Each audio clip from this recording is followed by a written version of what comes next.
Welcome everyone to the West Milton Council Workshop for October 28th, 2025. I'd like to call the meeting to order. Roll call, please. Mayor Hurst. Present. Mr. Dorman. Here. Mr. Todd. Here. Ms. Metz. Here. Ms. Gregory. Here. Mr. Fogel. Here. Mr. Siders. Here.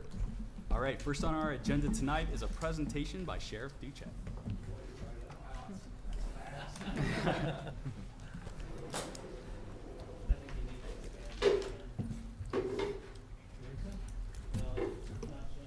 Well, good evening. I appreciate you taking time out of your schedule to allow me to kind of present on our jail situation. I know it's been reported in the media somewhat.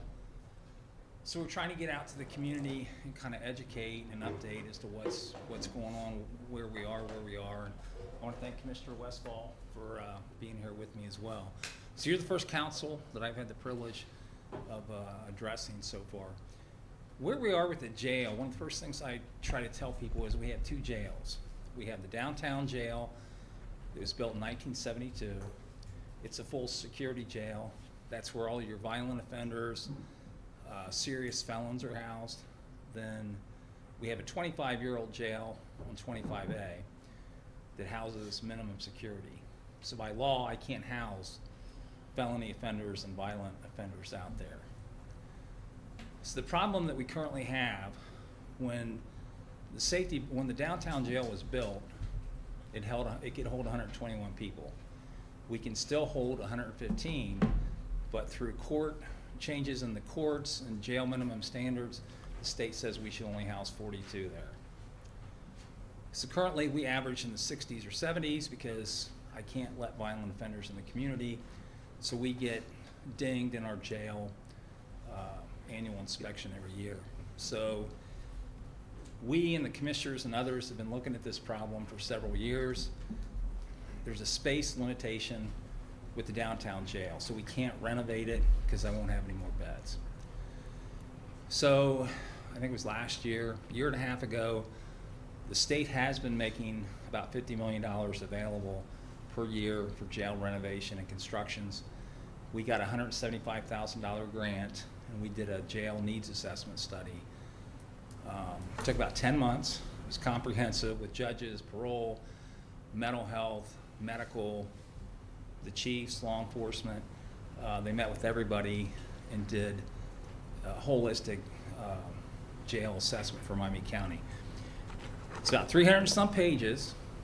This is the hard copy, but I do have it on our website because we want the public and everybody to be up on this.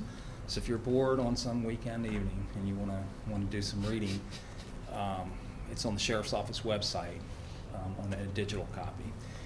There's a lot of information. They did a deep dive on the demographics on our inmates, projected needs, a lot of different things. And they proposed 3 solutions for Miami County. We chose solution 2, which was in between. It's expensive. It's so expensive that it shocked me. I was expecting it to be high. And I know when I asked the consultants, when we presented it to our commissioners, I said, this doesn't make sense. This is beyond hyperinflation. To give you an example, we visited the Warren County Jail. They started theirs in 2019, not too long ago, right? Bigger than us. They built a 500-bed full-service jail, bigger sheriff's office, $52 million. Our proposal is to build a 200-bed full-service jail adjacent to the minimum security incarceration facility out on 25A. 200-bed jail, a lot smaller square footage sheriff's office. It's $100 million. So that doesn't make sense to me, and he said it's a combination of your construction trades retiring out. Jail construction is a unique construction. The hyperinflation, the supply side issues, I forget what the fourth one was off the top of my head. So Greene County is doing a similar what we're doing. They have a minimum security. They did a 300-some bed jail that opens in December, in a couple months. They started construction about 3 years ago. Bigger jail, bigger sheriff's office, they were at $72 million 3 years ago. So the consultants are telling us every year we wait, it's going up $2.5 million. So there's a problem on the horizon. I'm kind of getting into the twilight of my career. So, I tell my staff, you guys get to go out and do canine demonstrations and drone. I get to go out and talk about the jail. So we're trying to educate everyone because it is going to take, if we do construction, it is going to take a temporary sales tax increase. So we have a lot longer PowerPoint, but I know you have a busy agenda, so I'm just going to kind of run through one here that Commissioner Westfall helped us put together. And again, I welcome and value any questions, any input. This is a heavy lift. I'm well aware of that. The county jail is a critical part of the county's infrastructure. And the other question always is, well, if you leave the safety building, what's going to happen there? Because that's very valuable real estate. And the plans are, the county's growing. We're in the next 30 years, we are one of only 6 counties in the state of Ohio projected to grow. So there's going to be growth. So the commissioners and other office holders are going to need office space that would probably be demoed for use down the road, which is a plus because then they won't have to build another building. You can still have things there. So that's a question that comes up as well. So that's kind of what the plans are should this move forward and go to the ballot. So that's kind of small print there. If you want to talk about some of this because you know on the. Thank you. When the Miami County courthouse was built in 1885, our population in the city of Pickle was about 6,000, 2,000 in the city of Troy, and about another 2,000 throughout the county in the townships, or less than 10,000 people. In 2025, we were right at 110,000. As the sheriff alluded to, we're one of only 6 counties in the next census that's projected to grow in the state of Ohio. In the last census, we're the only one in the region that grew. So if you'll go to the next one. It's been apologized. We've got this on PDF. We haven't flipped it over to a PowerPoint yet. So scroll. yeah, it said scroll. Yeah. So there we go. As the sheriff alluded to, the current jail, the safety building was built back in the early 1970s with 1960 technology. And so it's massively outdated. Let's see here. So what we're looking at is, as the sheriff alluded to, there's consensus upon the board that's probably more than likely go to the voters in May. We want to thank Council Member Gregory of getting a group of people together. We're going to be doing a major tour of the facility on the 15th. We hope that all of you are able to make it.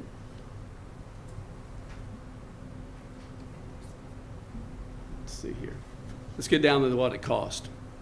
We have the lowest sales tax in the region of 9 counties. Most everybody around us, whether it's Preble, Dark, Shelby, any county around us is at anywhere from 7.25% to 7.5%. We're at 7%. We have been for decades. I think that bodes very well on the stewardship of your elected officials on the county level. If you look at spending $10 on consumable items that are taxable, of course, not including groceries, food, it's going to add a nickel onto your bill. If you look at spending $100, it's probably more realistic. You're going to be looking at adding 50 cents onto your bill. So we believe it's a consumption tax versus a property tax, which we don't have that capability. The overwhelming majority of our funds come in through sales tax. And of course, why it matters, Sheriff alluded to it, quality of life plays a critical role of the stability and the strength of our county. And if you want to go one more. There we go. And I'm sorry I cannot read that. I'm old. Safer environment for law enforcement, inmates, and staff. Adequate space for courts, sheriff's office, and county government. Specialized mental health and treatment areas, which That's a big, I'm glad you brought that up, Chief. That's a big thing. Currently, we have no infirmary beds. The mental health the detox is off the charts. It's not just here, it's everywhere. You guys are the largest detox facility in Miami The County. county Yes, we sheriffs are. are it, yeah. And I don't say that lightly, and it's, I say it sadly too, but law enforcement and the jail are on the front line of the mental health crisis and the addiction problem that, you know, unfortunately at the wrong end of it, you know, that's at the end of it where consequences are real versus, you know, the other end of prevention. But Yeah, you're exactly right, and that's why one of the big points, again, with our mental health, Tri-County, consulted with them, we, in this proposal, there's a 32-bed mental health medical detox. So everybody will go in there the first 24 hours and it'll be a step down. The goal is to treat inmates not only more humanely, but also to not have to go to the hospital as often as we do. Because I know the chief and all the chiefs are on board. I can't speak highly enough of our Chiefs Association, because they know the need, that it ties up, it pulls officers from the street guarding inmates at the hospital. So we're trying to kill two birds with one stone by able to do more within a jail setting. So that's kind of a big, I'm glad you brought that up, Chief. And from a commissioner standpoint, one of the challenges we have over, we're approaching 600,000 square foot of buildings that we're responsible throughout the county. And one of the challenges we have, when you consider the county was 10,000 people back in 1885, we're now at 110, 112,000 people in the county today, presently, and we're growing. What do we look like in 30, 40 years? By moving the jail out of the downtown and having one facility from an operational budget and a structure standpoint makes a lot more economic sense.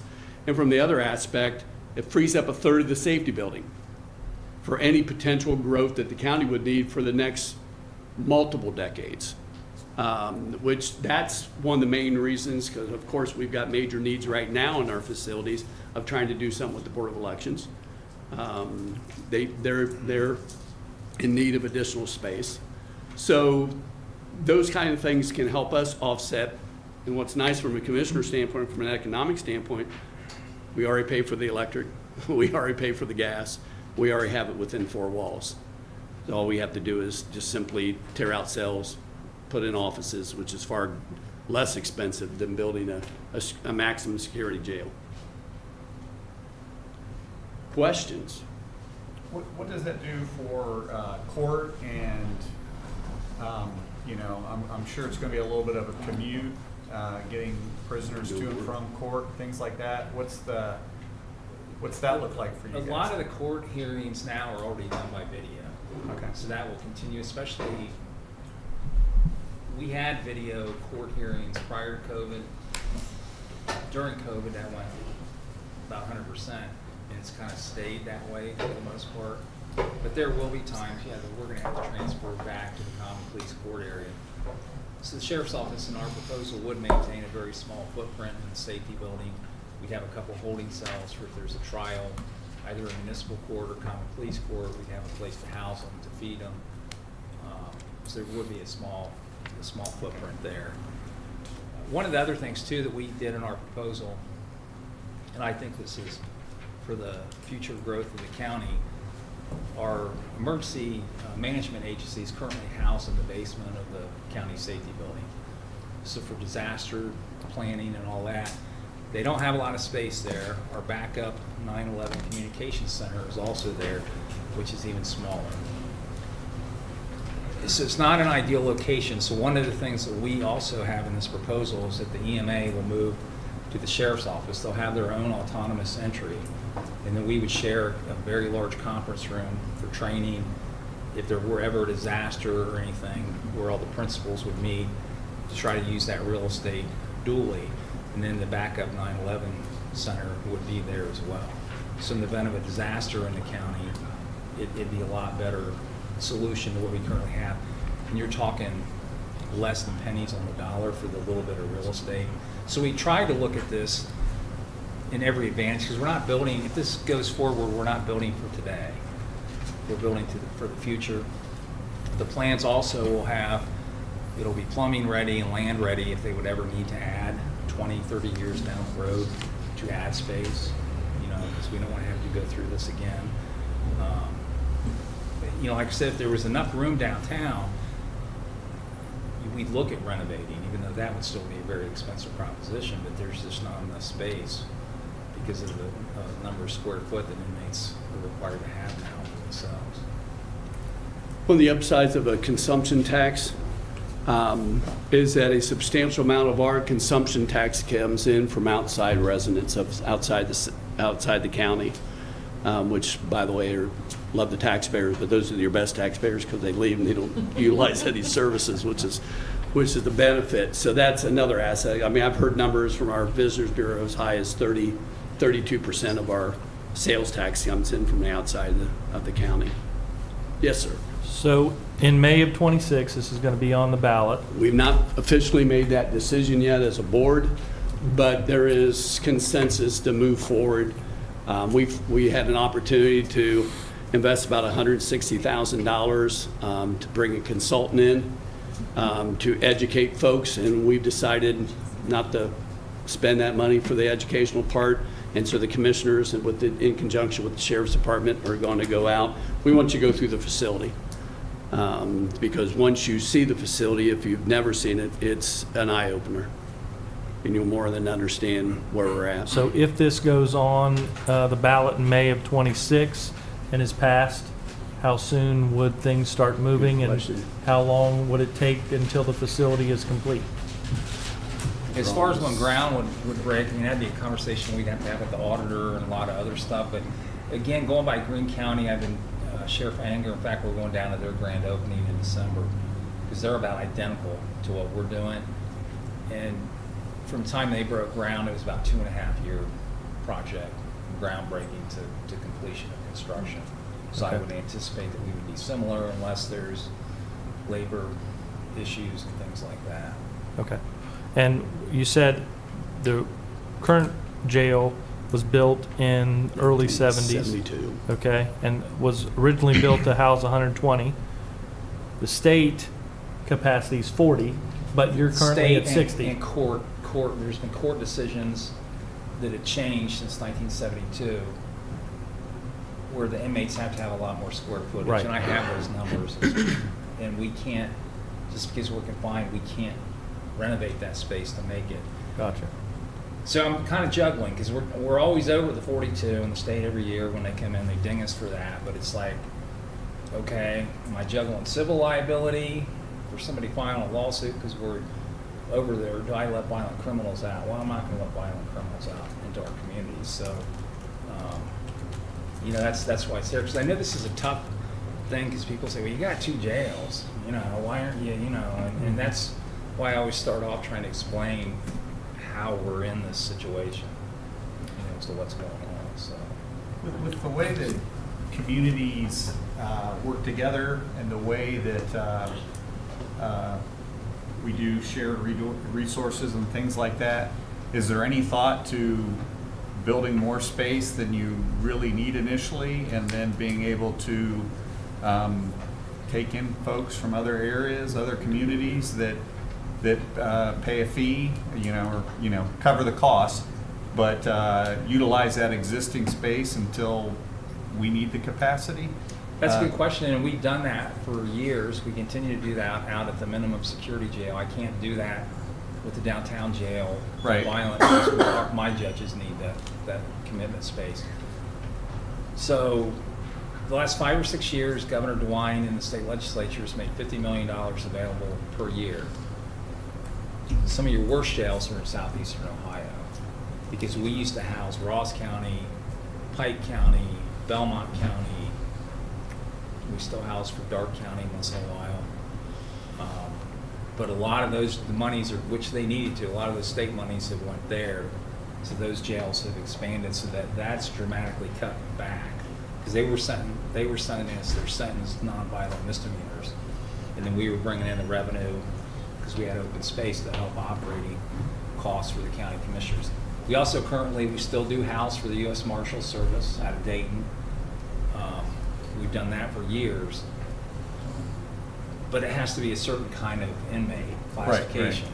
So if we had a 200-bed full service and we'd still have the minimum security, which can hold up to 240, we would have more capacity to do that. Because again, you're building for the future, not today. You're building for today's needs, but for the future. Yeah. So I mean, I'll do and I do every day. I think Commissioner could tell you, we try to, if we have open beds, we're trying to rent them because the costs are all there, the utilities, the employees and everything. So any revenue we can bring in to offset operating costs, we have done and we will continue to do. And you know, one point I want to make too is, and you know, if you have time to take the tour, even if, call me, I'll give you an individual tour if you can't come on the day that it's set up. I know we've been getting a lot of civic groups through, but I have employees that work in there. I know the attitude is, oh, it's a jail, you know, and you can't have that attitude, number one. But number two, I have employees that work in there. I have medical staff that works in there. I have mental health professionals. We have attorney-client come in, you know, it's just for recruitment and retention for corrections officers, because that's a hard job. That's a job that doesn't get enough attention. It's always, you know, the deputies and frontline officers, but you got to remember that human beings work in there too. They spend more time in jail than a lot of inmates. You know, so again, I can't thank you all enough for your time and giving us the time. It's a big topic. I know this was we're just kind of touching on it, but my door's always open. I know Commissioner Westfall's is too. If you have questions, or if you got a solution or an idea we haven't thought about, because we've been doing this for 2 years now. I always like to ask the chief because he's been around the gamut too, and I mean, to get some input. I know the jail here is built in 1972. Clark County's was built in 1980, and they have one on the ballot for the fall of this year because they're in the same situation.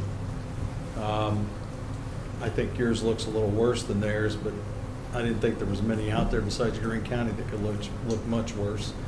But they were all built and they looked very similar. Greene County's was very, very old downtown. It was built in, I think, the 50s.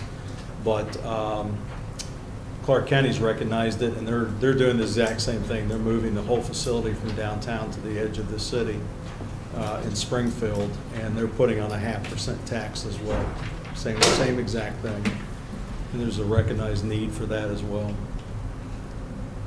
You know, I think oftentimes we think, well, they're just inmates. We shouldn't have to deal with making it comfortable. It's not us that tries to make it comfortable. The state says you have to make it, you know, livable. And, you know, there's rules that you have to follow. Unfortunately, they make the rules, but they don't always give you the funding for it. And just one more thing, speaking of funding, I said the state has been making $50 million a year available. Greene County, for their project, got $15 million from the state. The state hasn't passed their capital end of their budget yet. I'm told that for 26 and 27, there is going to be $50 million put in that again. The fact that they awarded us $175,000 for needs assessment tells me they recognize we have a problem on the horizon. So I'm hopeful if that capital budget passes that we'll at least get $15 million. I know in a $100 million project that doesn't sound like a lot, but it is. So we will go after every state dollar, you know, we can. And I also spoke to, we did a sex offender sweep verification on address verification last week. U.S. Marshal Service went with us. I was talking to one of their supervisors there because back in the 90s, the federal government, because your local jails house inmates until they're sentenced to federal prison. So back in the 90s, they had a program where counties were doing new jail construction. The federal government would come in and give you, I'm just throwing a figure out there, let's say $20 million. And then you guarantee them, you know, 20 beds for the next 20 years. So I had a long conversation with him on that. And, you know, with the change in administrations in D.C., they're needing more beds. He's going to get a hold of somebody and see if that program is even still there. So we're looking at every way we can to leverage money. So it's not just the locals, you know, having taxes for it, so. Questions? Any topic? I will Not just, the jail. I will just say that I'm a part of the Citizens Police Academy, which I highly recommend everyone do through West Milton. It is eye-opening and awesome. And we went to a jail tour last night, and it is shocking. Like, you can listen to the presentation and you can read it, but when you go in there, it is a whole different situation. And when you see what they use to open the doors, and it opens your eyes to the reality of what people are working in, and people who are inmates are still human beings. And it's not gonna be comfortable even when it's a new jail. Like, it's still going to be a jail. It's the people that are working there. I believe he said the average stay of an inmate's like 13 days. Yeah, but we have a lot of people, if they're, they have a lot of court hearings in common police, and some of them do up to a year, year and a half. Yeah, but But then a we've lot of your got, misdemeanors are in and out. right? you've got people that have worked there for 20+ years, and they're going there every day. I mean, it's a rough working environment by nature, but just that downtown jail is rough. Like, and I'm happy to help coordinate a tour too. Like, if somebody wants to get a hold of me, and I'm happy to help too. Figure 8, 12 hours a day for a 25-year career, that guy's doing a 10-year bit himself. They work And when you- 12s. Yeah. So when you bring that point up, that those folks there do more time during the course of a career than any inmate ever has, that's a very telling statistic. I'm blessed. I got a great staff. They always make me look good, so I'm thankful for that because I need it. So, We'll let you get back to your meeting, but thank you hope very we much. didn't take long. And Thank thanks. you. Thank Coming you. to I share. appreciate you being here today. You bet.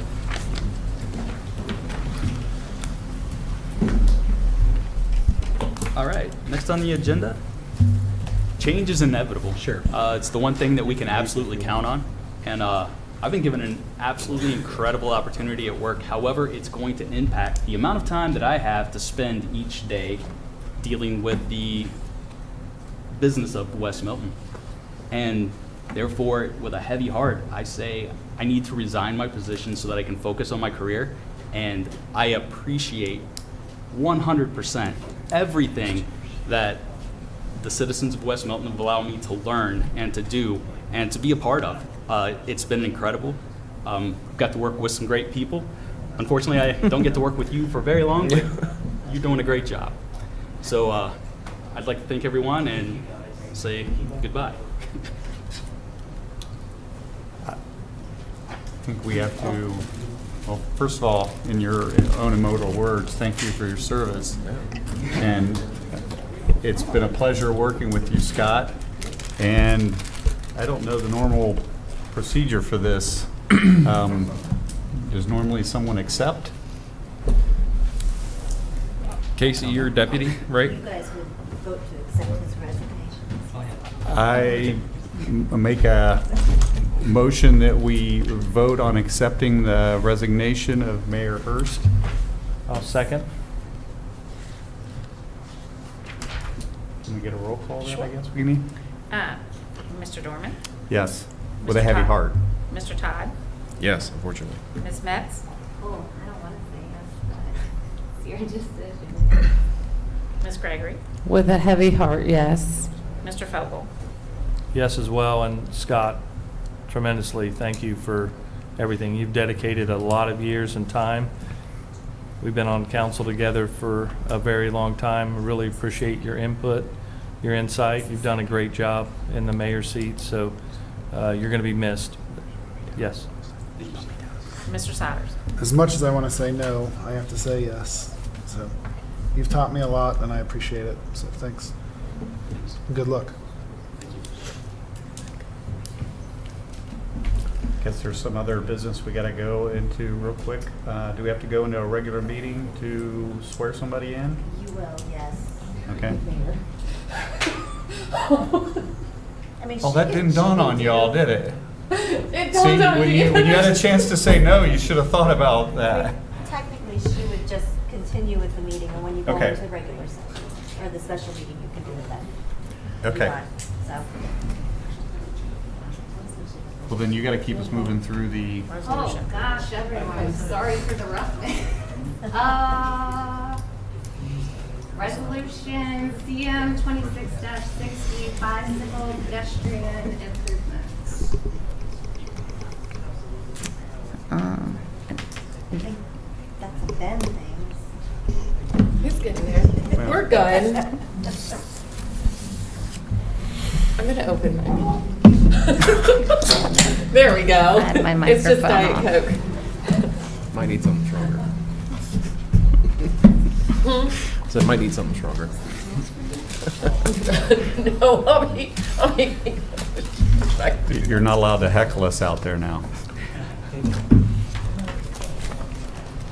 I would have dressed up if I'd have known. Do we nominate somebody? I think right now it's like a wartime thing. She just leads Ben, us do through you have until we something just for gonna the resolution on the bicycle pedestrian improvement?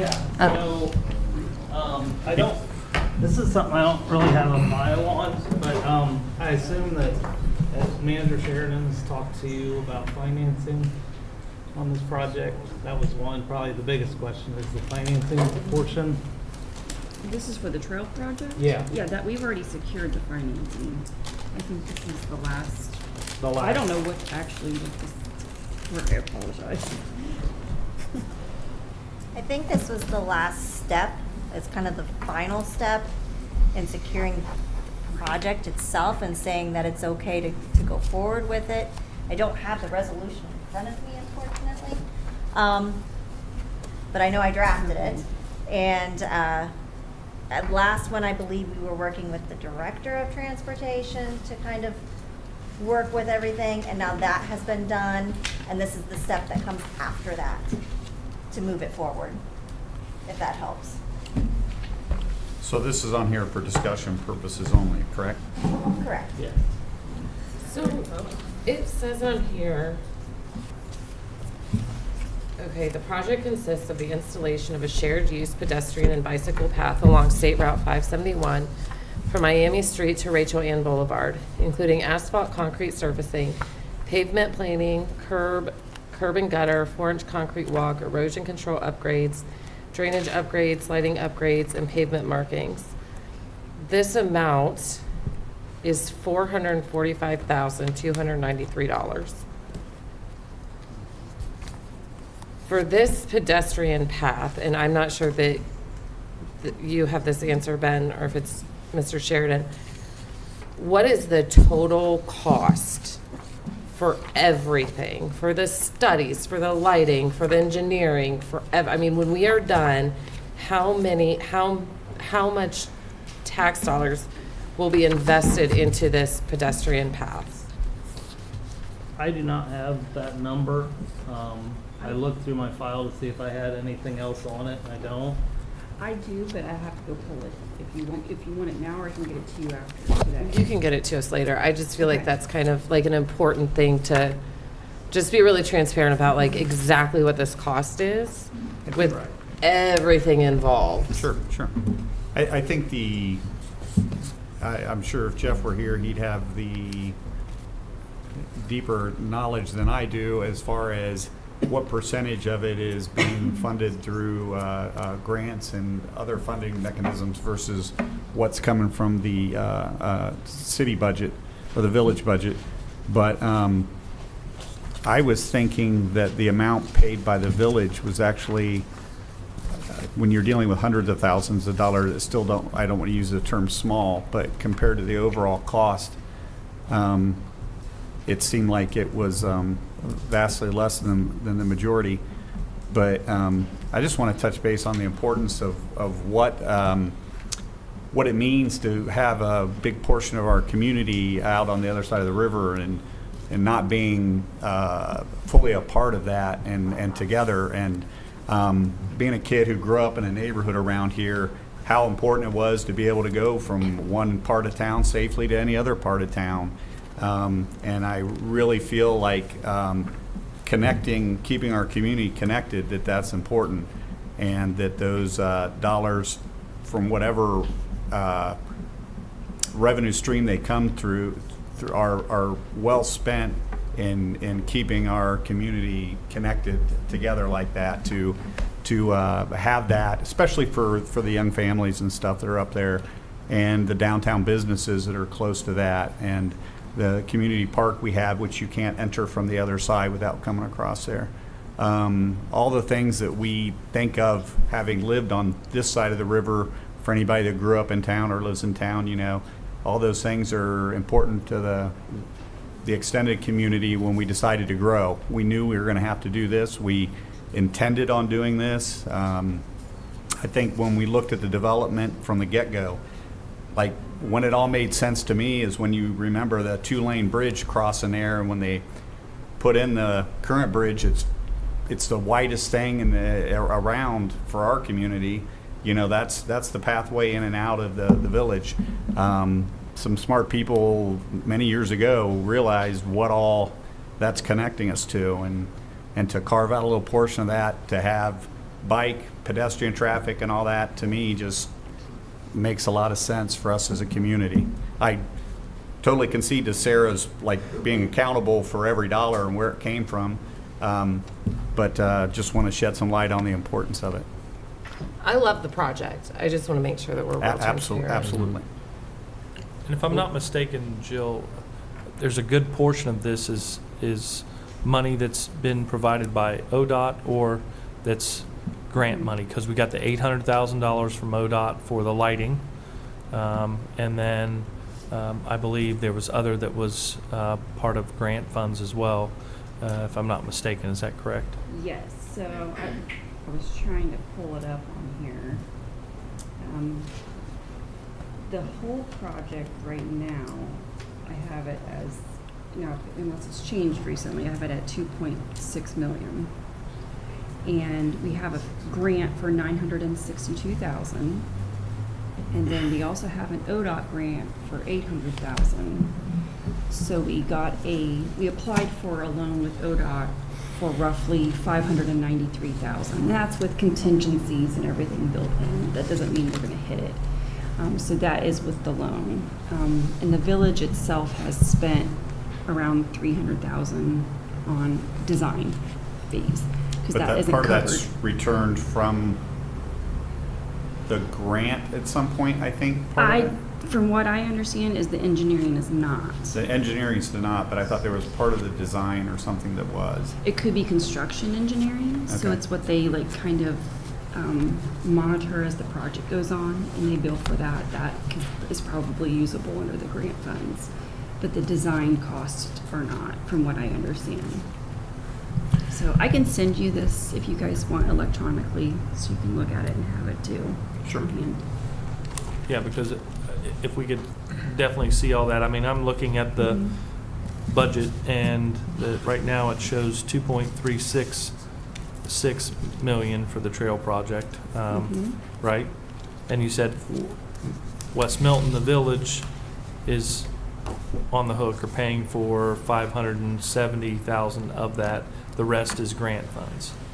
Right, but that 500 and some is actually a loan with ODOT. Okay. That's going to go into effect. So yeah, you're seeing probably 2.3 in the budget, but we paid 300,000 for design already. Gotcha. So that 2.3 you're seeing is all going to be offset by either grant funds or debt. Okay. If we Proceeds. could have that Yeah. whole breakout, especially before this resolution comes before it, because I believe the intent is to have this resolution for the meeting in November, on November the 11th. So if we Okay. could have all that information beforehand so we can all see that. That way, if anybody has questions, we can address them at that point. I have one more question real quick, and this is kind of a little outside the box here, but as far as funding goes and going down all the paths, I remember this, so I was looking it up real quick, that Ohio had, this was through ODOT, had a program called Safe Routes to School. And what got me thinking about it was, as Dayon said, connecting that part of the community to the rest of the town. Since the busing situation changed with the schools a couple years ago, there are several school children that have to walk or bike to school across that bridge, which always gives me the heebie-jeebies. Is that a possible path for funding that could be explored to help lower some of that cost? That's a good question. I don't know all the specifications of what qualifies, but. A lot of these, they have to mesh together, like Yeah. the same, same pot, same process. And Safe Routes is a little bit, I believe Safe Routes is a little bit different than this grant, but it's certainly something that we can look at to see if there's a possibility for them to offset the costs. We haven't done a Safe Routes for a few years, but we can certainly see if that is something that. Okay, just something to think about. So when we gave you when we give you the cost breakdown, hopefully by then I can see if Safe Routes would be an option for our portion. Thank you. I'll send an email to Kay or Choice One. This modern Oh, safe yeah. culture, my time as a kid in the 70s, we'd have put in a zip line and been happy with it. But, now we got to have bridges and safe routes and Helmets. helmets, I tell you. But there's not going to be a zip line. Okay. No zip line. I've been pushing the zip line idea for about 8 years now, so. Yeah, Councilmember Todd's correct. I mean, PD's probably the same way. There's times I want to pull over in that right lane and turn my lights on while they're Yeah. going across because it's scary. So. Anything else? Next, the 2025-2026 budget discussion. Jill. Hi. We have a lot to go over. I'm going to try to kind of like focus it down to the big ticket items, since all of you have had the budget documents in your hands for hopefully a couple weeks now. The budget committee met a few times to go over the budget, and I just want to thank everyone who provided input for that, because it's a big process to work through everything. I'm kind of a nerd, so you should have a packet in your folder. Everything's electronic, but if you want the paper, it's in there. I color-coded everything. So the one with the blue tab on it is the 2025 budget amendments. This is usually passed by council at the December meeting as an emergency, just because we don't know what's going to pop up between now and the end of the year. Right now, everything's been holding steady on this. There are a few things I wanted to touch on because they're coming off of this year and moving to next year's budget. And one is about the third one down. It's the crosswalks. That's for the crosswalks on Hayes and J, right? Mm-hmm. Yeah. Those are going to be done next year. So that's why we're taking them off this year and putting them on to 2026's. Also, I wanted to note on the one below that, the 47,000, that's for the generator and the fence, emergency generator on Haskett Road.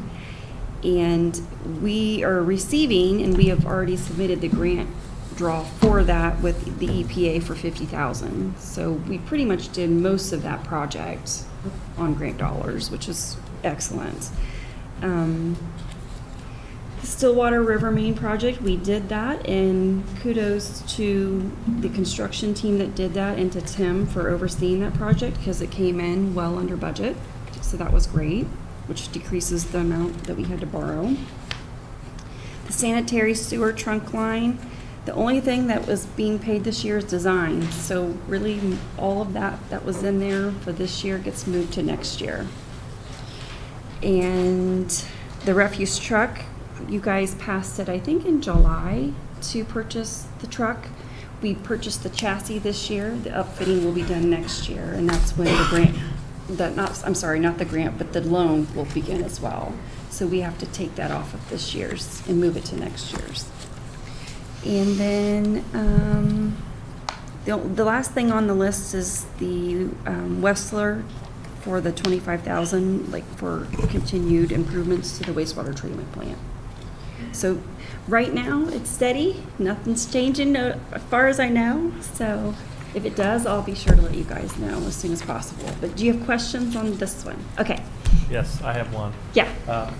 And all of you know that I'm very detailed with the budget. I've already sit down with Jill, had a lot of questions for her that were answered. So thank you, Jill, for doing that. I did see there was one thing that was removed off the original 25 budget amendment. There was a police academy training new officer fund. That was, why was that? I got with Chief, and I don't know if you want to touch on it, or We were planning on potentially hiring someone who didn't have training. We'd have to put them through the academy, but the person that we're hiring has already had training, so we're working that person through the process at this point, and I don't believe that money's going to be needed. Okay. Is it good to have that, something like that, though, in the budget every year in that case that you have to? No, and No? currently the Ohio State Highway Patrol offers a free academy, I found out, so we're going to try to partake in that. Oh. We just have to get on the list, and so I'm going to try to secure a position for next year for free. It won't cost us anything for the training. We appreciate that. Thanks, sir. Thank you. Is everybody good with the 25 amendments? Okay, good. So we'll go on to the 2026 budget. So that's the yellow one. I only included a few pages in your packet because the whole budget is a lot, and it's digitally in your tablets, hopefully. But really, the main nuts and bolts of everything you need to look at is this variance. It's going to tell you the difference between the current 2025 budget and what 26 is moving to. A couple things I wanted to touch on that is regarding like the wages. We have like the personal services, we're going to be adding an officer, and there are a few different wage increases going with the staff, and then everyone else is getting like a COLA. So it's kind of like a blended amount that you're seeing there on that makes up that difference. The 571 pedestrian trail, like we talked about earlier, that's in there now for next year, and all that whole amount is offset by either debt proceeds or grant dollars. So it's not really having a negative effect on the budget next year. And retail strategies, I added that in. Thanks for the reminder again, Sarah. I appreciate that. And then the chief is probably going to talk about his cruiser coming up here after on the agenda, but it's basically adding the cruiser and the upfitting for that. I'm touching on the big ticket items if you haven't noticed, and then the leaf machine is $95,000. I talked with Ben today. I said, when was the last time we bought a leaf machine? And he said 24 years ago. So they have pretty much used that as much as they possibly can, and it's due for a replacement. Did you want to add anything on that?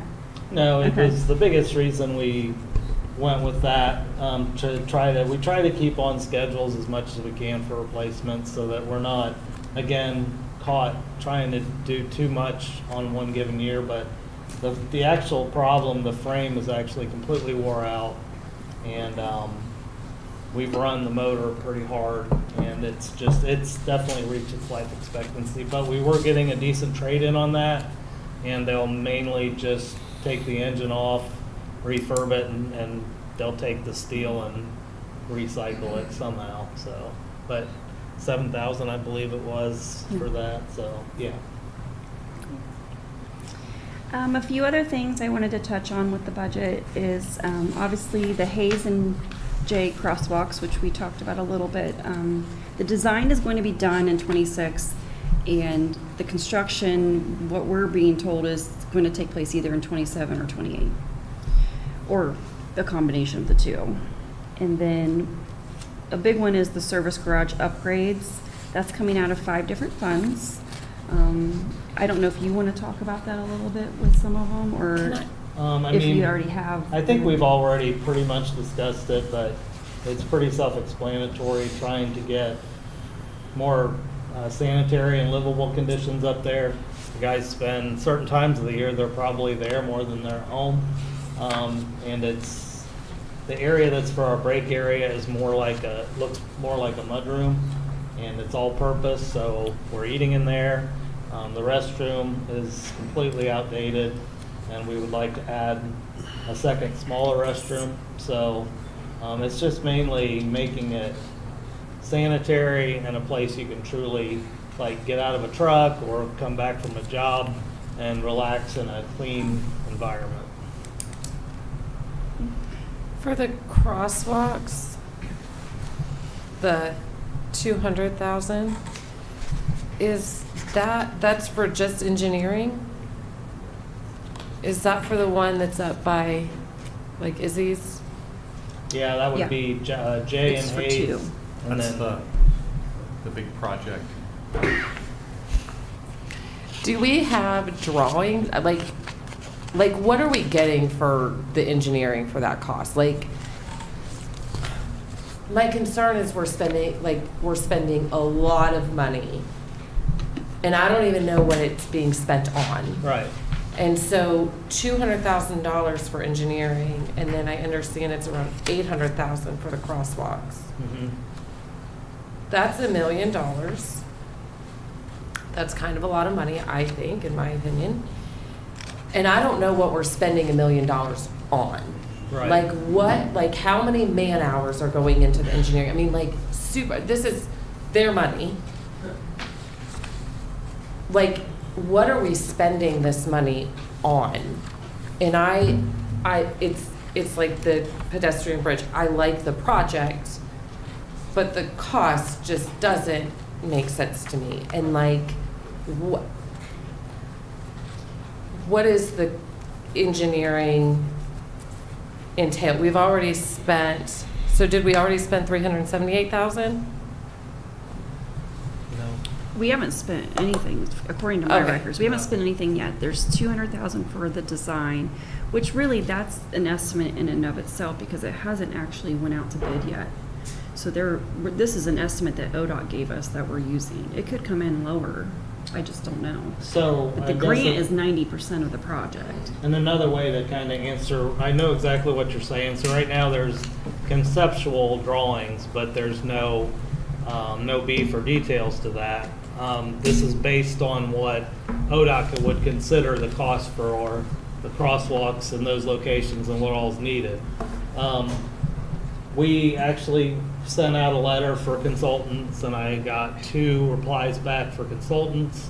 So then Jill and Chief Wright and Megan Hall, we scored them independently, and so that part's done. When they brought them back to me, choice 1, or the engineer that we currently utilize, was picked for the consultant for the project.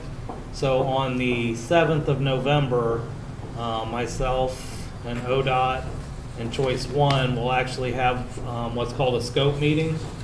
Once we get into the scope meeting, that's when we start being able to bring back the details that you need to see. So how much are we gonna have invested in the scope meeting? Like, how much does that cost? The scope meeting there's no like cost for the scope meeting. The scope meeting is mainly just so that all the parties in the design phase can meet and talk about expectations and what absolutely has to be done, what could or could not be done, and that. So that's just basically a kickoff meeting with the consulting firm and ODOT. So if ODOT would be willing to allow us to lower the speed limit over there, would this $1 million of crosswalk be necessary? For out there? Yeah, for the $1 million of crosswalk. Yeah, I mean, I think they're necessary mainly because people are running across there kind of like they are out here, only worse because you go past there every day. Yeah. Trying to get across there is. From the trailer court across to Stone Meadows and for the kids to cross there to go to school is extremely dangerous. I know they cross a lot too for the drive-through And for out Izzy's, there. for the drive-through as well. So, I guess if you were gonna put an importance on one or the other, because there's one there and then there's one at J and Hayes. J and Hayes came into effect because the whole northeast side all kind of meet to there to cross to go to school because the busing is non-existent in those areas. So it took a few crossings in that area to a regular crossing in the morning. So that's what really both locations were driven by the fact that the pedestrian traffic has skyrocketed at those 2 locations. One's a narrow corridor for 35 miles an hour. but again, maybe 11,000 vehicles a day, and the other one's more of a high speed. So the high speed area will be have much more design to it than the one at J and Hayes. I might be getting my meetings confused, but I feel like we talked about this in depth. Was that at the budget meeting or Yeah. WEMA meeting or? I think. We did talk about it at the budget meeting quite a bit. I'm just trying to figure out why we're spending Okay. $1 million on Okay, crosswalks. because I feel like what she's saying kind of revolved around saying, well, can't we just do a Ben special like we did out Right. here on 48? Right. And then Chief went into a really long thing, and by really long thing, I'm not picking on you. You gave a great explanation of all the details to the legalities and the differences between the two. I think you guys both did that, and I don't mean to go into that in depth here, but I want people to know that we have had that conversation and that there is a fairly deep understanding. And when I came to some conclusion that as much money as Ben saves us on a year in and year out basis, and as long as he's been doing it, if he isn't comfortable doing in-house engineering on something like this, then I feel like we have to go out of house, because our in-house expert's saying it's beyond his wheelhouse. And that doesn't mean we need to spend the type of money that ODOT's telling us to spend and put citizens on the hook for a portion of it. But it does mean that we need to approach it in the way that our in-house staff and our police chief tell us is the safest way to get kids from one part of town to the other to school. And somewhere somebody's going to say, well, what about the school? The school's job is to educate our kids. It's the village job to make sure there's safe ways for kids to get there. That means sidewalks where those need to be in front of houses. That means traffic patterns on roads. That means our police presence at things. It means a lot of things that we at the village do in conjunction with the school to make sure our kids have a safe way to get there. And I totally agree with what you're saying, Sarah. We're accountable to the taxpayers for every dime, and we should be, we're even accountable to what ODOT's spending, because that's our tax dollars it's too. our money. Right, but. The taxes are paid in different ways. Right. But it's still, at the end of the day, it's our money. Absolutely. We were all put here to help represent their money. And to me, I feel like just having details, because right now, if we were voting to approve this or not, I would 100% say no, because I don't understand how you can build the crosswalks you did on 48 for way less than $100,000.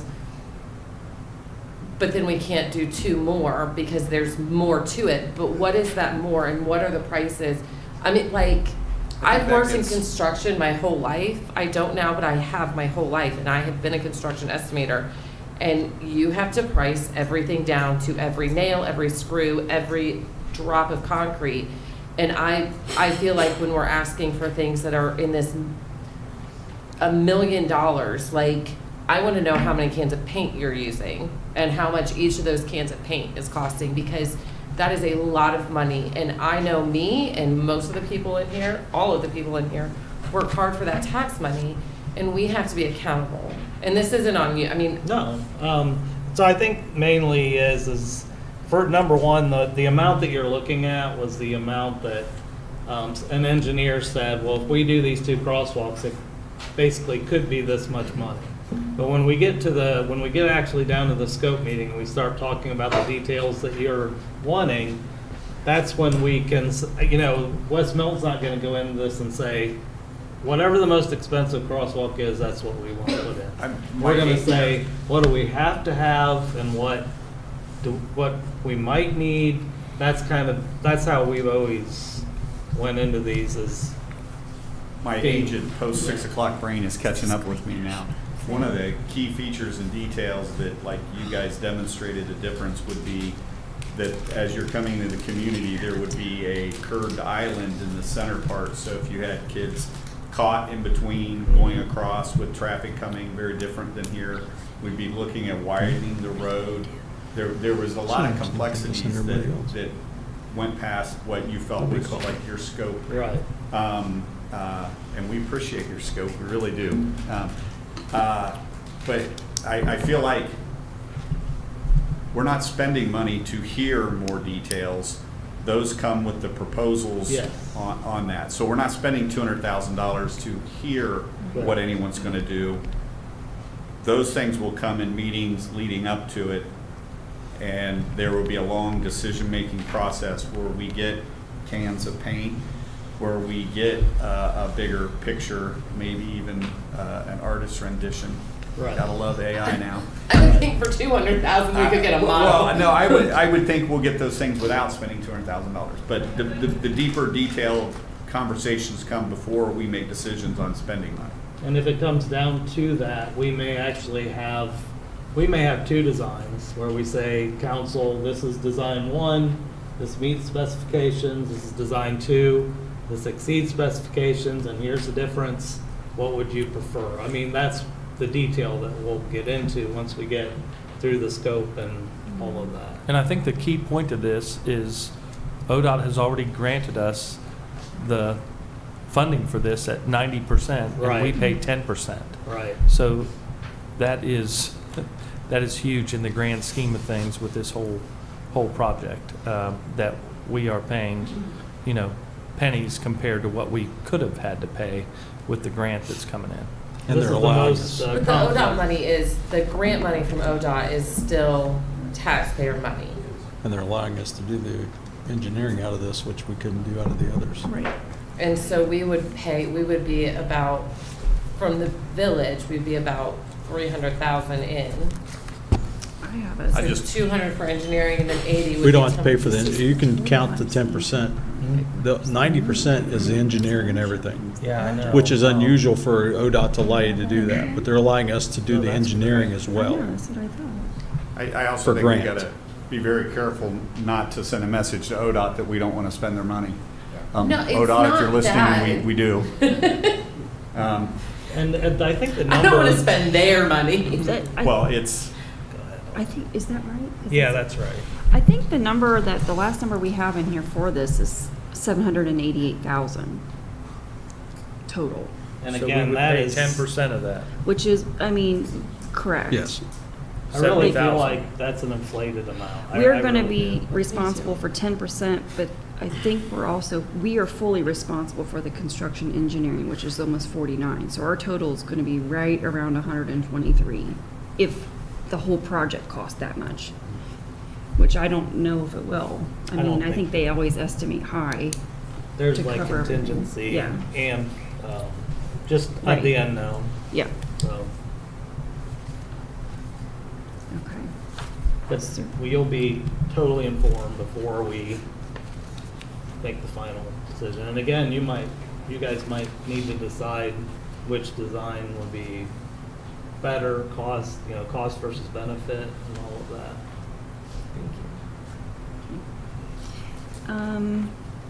I didn't really have, we've talked about everything else with the 26 budget. The only other thing you may see on there, but it's on there every year, is there's $75,000 put in there that I don't remember, is it Westler that told us to put 75 in there just in case something catastrophic happened with the sewer plant? Right. We very rarely had to use it, but it's in there. The only other, It's insurance. yeah, insurance, there you go. The only thing I wanted to kind of like make you aware of is we typically collect about 107% of revenues and spend about 87% of expenditures. So if you take all the big projects out and do the math, that ending year balance isn't as ugly as what it looks. So I just wanted to touch on that too. But does anybody have any questions on the 2026 budget? I have just one question, and I forgot to ask this before. The general fund, Fund 101, we show across the board that there's a loss with the available beginning balance to the projected ending balance of $538,000. And I forget, correct me or remind me, what generates that $538,000 loss with the general fund? Well, I mean, again, we usually spend about 90% of the budget for the general fund, so that number isn't, that's just, we collected everything and spent everything. Okay. But we do have some additional things coming out of there, like the fire transfer that we upped for this year and next Right. year. That's a big part of it. You know, I'm trying to think if there's other things, you know, we've got like the 571 project coming out of there for the trail, things like that, but most of that's offset by grant and loan funds. We added an officer, you know, we've got several different departments that get paid out of the general fund. But I definitely keep an eye on it to make sure we're moving in the right direction, and we have been. Does that answer your question? Sure. Okay. And then I just wanted to make sure to make this clear to everybody in the audience, because you might not know this, but we as a council, the folks here that work at the village, all the department heads across the board, finance director Jill, Ben, the services director, the chief, fire department, back in 2020, 2015, 2014, Fred Francis was our mayor and started a finance committee. And this finance committee is made up of 3 members of council, which we try to switch it up every year so everybody gets a little bit of experience with the budget and how it all works and how it all gets put together. All the department heads, the 3 members of council, the city manager, all meet, I think 2 or 3 times in the summertime, August, September timeframe, to go through all the details with the budget and lay that out. So when Fred started this 10 years ago, roughly, it was one of the best things that was ever put into place here in the village, because we all have total visibility and accountability with our budget. I will tell you, just looking at our budget now from 2023 through 2025, we have had a gain overall in our budget from the available beginning balance to the projected ending balance every year. So in 2023, with the actuals, we gained $75,000. The actuals from 2024, from what was originally budgeted to what our revenues were that came in and what was spent, $1.1 million that we gained that year. And it's estimated in 2025 of $137,000. So I just want to make it very clear to everybody that we are very, very fiscally responsible with everyone's taxpayer monies that come in. You pay a 1% village tax on your earned income each year, and a 0.5% goes to police and fire. So that's what goes into the budget. That's what provides the services that you see every day. And huge kudos to the folks in the village, because that wouldn't happen if it wasn't for those folks. So just wanted to make sure that that's really clear. Okay, thank you. Anybody have any other questions on the budget? Good. Okay. The next thing on here is, excuse me, it's the one with the green sticker. It's the refuse rates.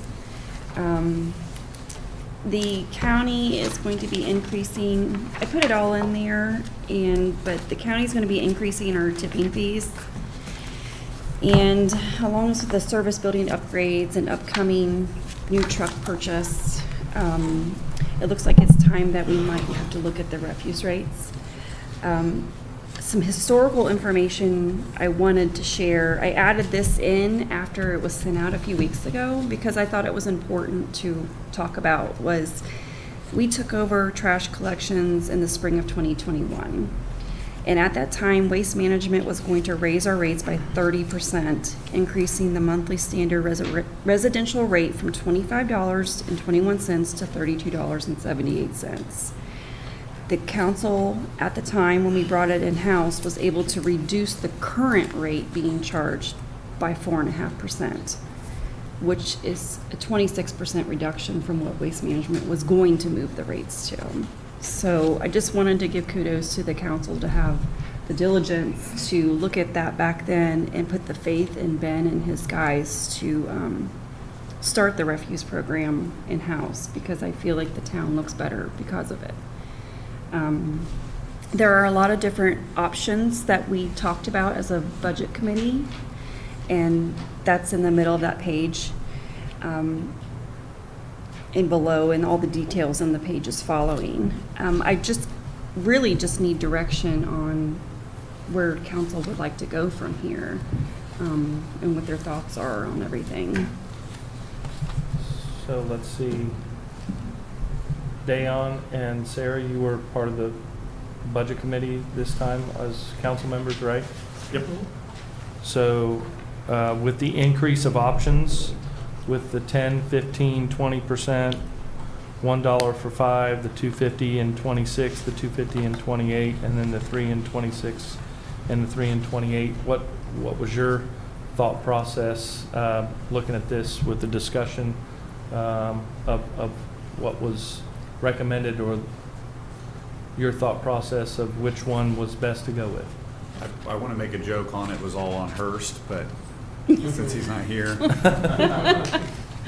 So we asked you to give us a couple options based on phasing in versus pulling a Band-Aid all at once. I was kind of more in favor of stepping it in over time, so that we meet the future needs, and the budgetary impacts on day-to-day folks comes in over a period of time. So when we looked at it that way, I know you got this off the top of your head, but what's the change per month, over the years? Are you talking about for the dollar, the 250, or the $3 one? Like, they're on the pages like after, so if you're looking at. So, like at the 15%, I wish we had this on screen. So like, is there a way we can get this on screen? I don't know. Not at the last second, probably. Okay. So if we do the 250 for 26, and then we would do another 250 till 2028, and then that keeps us above water by the 630. Am I reading that right? By how much? No, so if you do the 250 and the Okay. 250, you will have a 5-year total gain of 181. Okay. Okay. But that keeps us from going into the negative. Correct. And phases it in. Correct. Versus the flip side of that of going straight to the $5 or the $6, right? 3. Third. 3 and 3. 3 and 3 gives us how much at the end? 278. So we end up with more money by doing that, but by doing it lower, you give a lower fixed cost to our folks at home. That was, This page. and the flip side of that is if you phase it in that way and you find after 2 years that the expenses are more than we think, we have the opportunity every year to change it. It's not like we have to, but the flip side of that is if we start pulling in too much and it just builds, nobody's gonna go back and say, oh, no, let's lower it. That's not the way we work. When I say we, I mean government. So I'm more in favor of the slow, lower approach. And if we find that leaves us on the wrong side of things with our refuse fund, then the council seated at that time reacts and changes things into the next year's budget. That was my take on it. Are you looking at the 250 and 26 and then 250 Yes. and 28? Correct. So on here, like the standard volume would go from $26.60 a month to $29.10 a month, correct? where we No, store I don't it. think so. No, that's the, No. Yeah, where we store the toters and, yeah. Yeah, I'm not saying that your Yeah. first increase in 26 would bring it to 2660 per standard volume unit, and then in 28, Yeah. your next increase would bring it to 2910. Well, correct. Correct. I don't think we're gonna. Okay. So the total, so in 2028, So there's two ways of looking at it. What it's costing per person, per household. And then there's the looking at how it impacts our refuse fund. Because our refuse fund pays for our trucks, pays for our staff, pays for, and things will go up over time at the cost of doing business at the tipping station, which is what brings us to where we're at today. yeah. But the total, so like my trash bill would go from $26.60 in 2026. It would go up by $2.50 per month. So that's, where's my math? Can't figure out that. No, it's going to go to 26. The current rate is 2410, correct? Yeah. Yes. Okay, So so the it's gonna current go to rate- 26 per month. So that's- 2660. Thank you. Tom for the win. It's going to go to 26. Thank you, this is great. 2410, So- correct? Yes. Okay, so the it's gonna current go to rate- 26. That's what happens when I say we can't do it on the fly. Tom is in the back and goes, Yes, challenge we accepted. So, but I think the key thing is at the top. So, Tom, if you could scroll that down just a little bit. That's what happens when I say we can't Nope, do it nope, on the nope, other fly. way. Tom is There in the you back go. goes, Yes, challenge Okay, so where's accepted. the green, the beige, and then the gold. So in 2021, we made the decision, as Jill said, to not go with waste management for our trash. If we would have went with waste management and not did it on our own, everyone in the village would have paid almost $33 a month for trash pickup. We went and made the decision to do it ourselves and did trash pickup ourselves. Hiring an individual to run the trash truck and buy the trash trucks. So, since 2021, we have not had a rate increase. So we have been at $24.10. That's almost what, $8 less than what you would have paid if we would have went to waste management. So now we're talking about what our options are to increase. So, because we are buying a new trash truck and the rates are going up, taking our trash to Troy. So if we go up $2.50 in 2026, that'll take us to $26.60. And then 2 years later, if we go up another $2.50, that still is going to be less than what we would have had if we would have went to waste management back in 2021. And that, at that time, you're talking in 2028, that would have been 7 years. So, I mean, in the grand scheme of things, I think if you look at that, Well, I it was a think we did. win-win across the board, doing our own trash instead of relying on another contractor to come in here and pick up our trash. When we had Rumkey and Tom, can you scroll down one more page? and Waste Management come pitch to us, didn't we do 5-year contracts? Wasn't that what it was, Ben? Yeah, it was, Yes. Yep, thank 5 you. years. It was 3 for a long time, then I think they were switching to locking you in for 5. But when it It's seemed to on me the- like when they locked us in at 5, it was at more money. The 250s on the next Yeah. page. Like Can they- you keep they baited scrolling? you in. Tom? Right, and that was the starting increase. There would be more over that 5-year Right. period, so. Oh. Tom, there's one on the next page, a little bit up. It's that one in the middle, the box in the middle. This one. Yeah, Yes, this is what we're talking about. Thank you.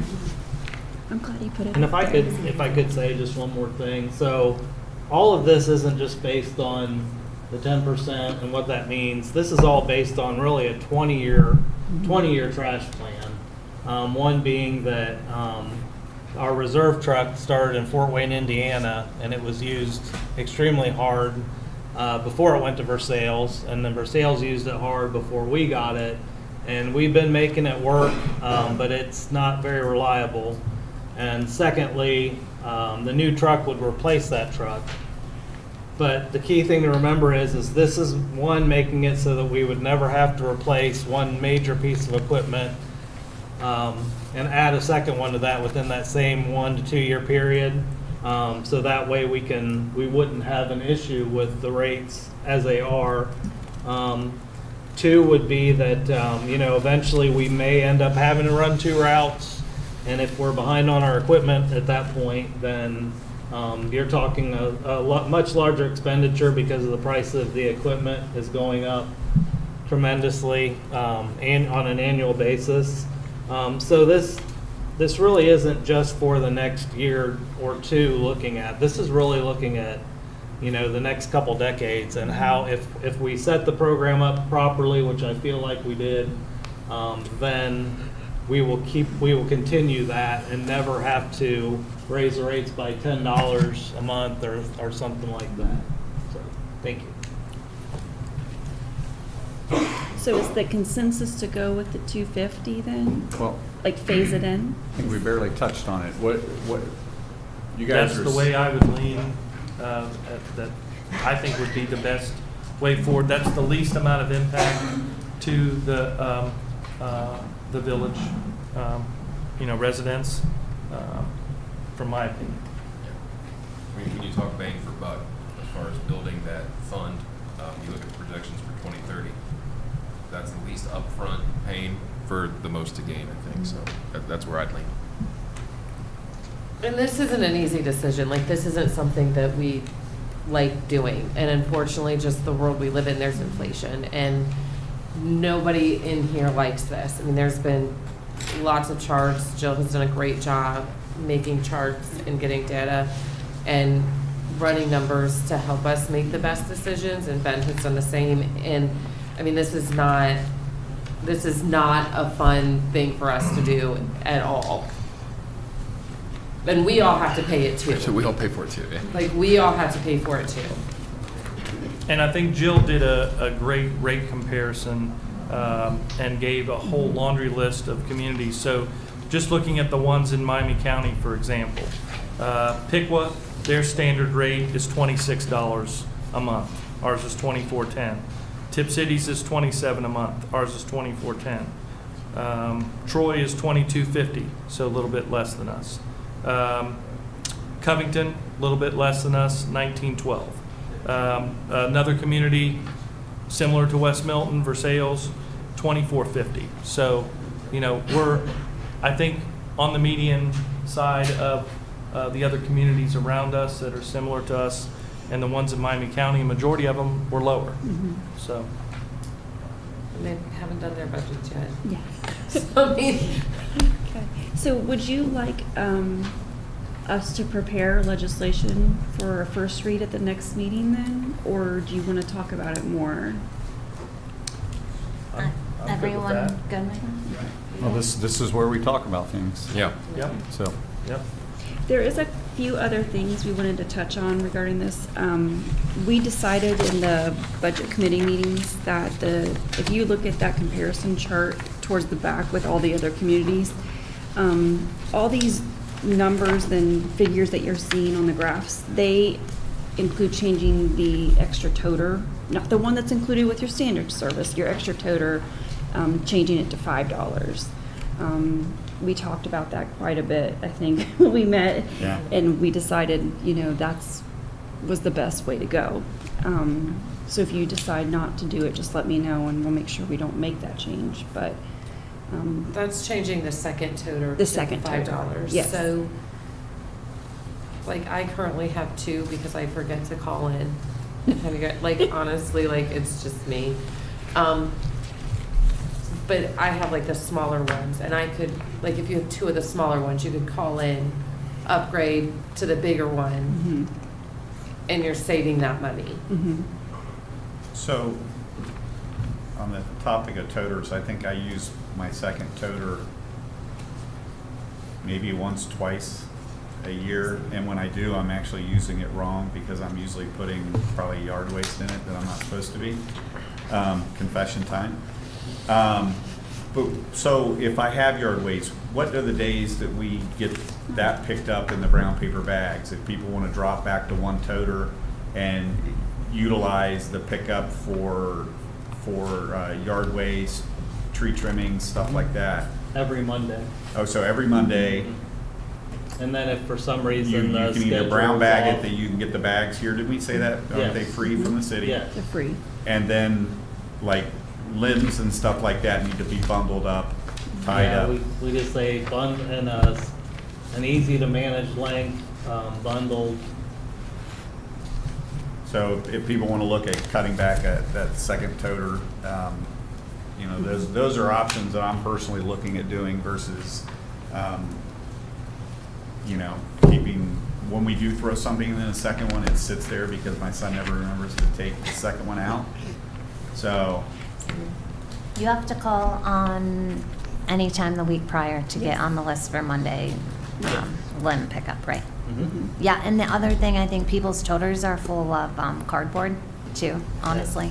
So there are the dumpsters at the service building on 571 for all the cardboard, so. And the tipping fees on the cardboard under recycling is $25, which is pretty good. Okay. Did you want to touch on that right away? So I guess the last thing we were going to ask is that because when we set the trash service up, there was the ordinance, there were a lot of unknowns.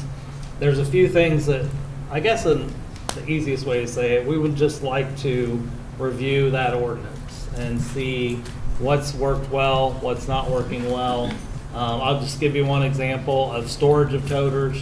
It says they can't be stored in the right of way, but that's all that it says. So if somebody stores it by their front door and council decides they don't want to see those by their front door, they would rather be on the side of the house, like most cities require that you put them on your side yard or rear yard, not in front of your house.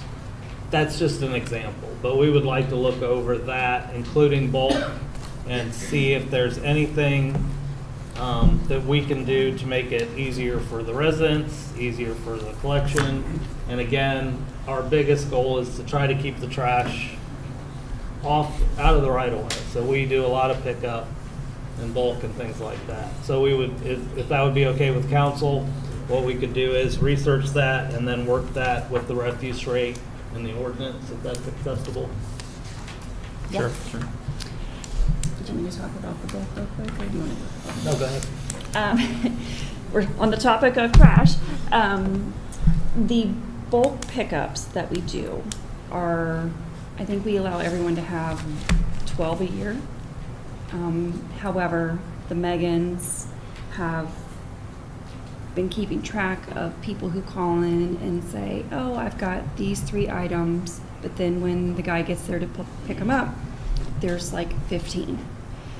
And so there is kind of a issue occurring with not everyone, just there are sometimes people are, I hate to use the word abusing the service, but it's not meant to be a whole clean out for the truck, because then it's more trips for him to go, and I don't know if you can elaborate on that with Brian, but so we had entertained, and I think we did talk about it at the budget meetings, about possibly implementing some kind of a fee if you have 15, 20 items out there when you were only supposed to have 5. Well, yeah.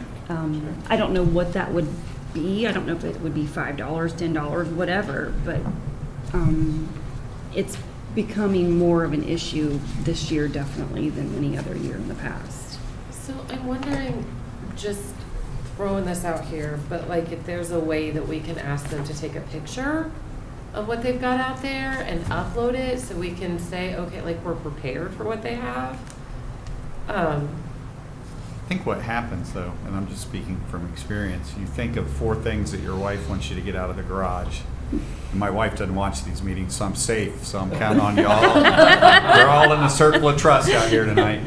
And then it grows to 5, 6 things, and then as you're pulling them out to the curb, you think, well, I haven't used this in 5 months. And I think some community education on being realistic of, you know, calling ahead of time, being realistic about what you think you're going to be putting out there, and also some education on, you know, when you're doing a demo on a rework of a house that you purchased and you're, you know, that's something that you get a dumpster for.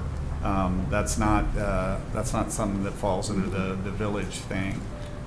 So I know there's times you guys have had to talk to people when that's occurred. Right. So, and I would encourage people to put stuff out early because one man's trash is another man's treasure.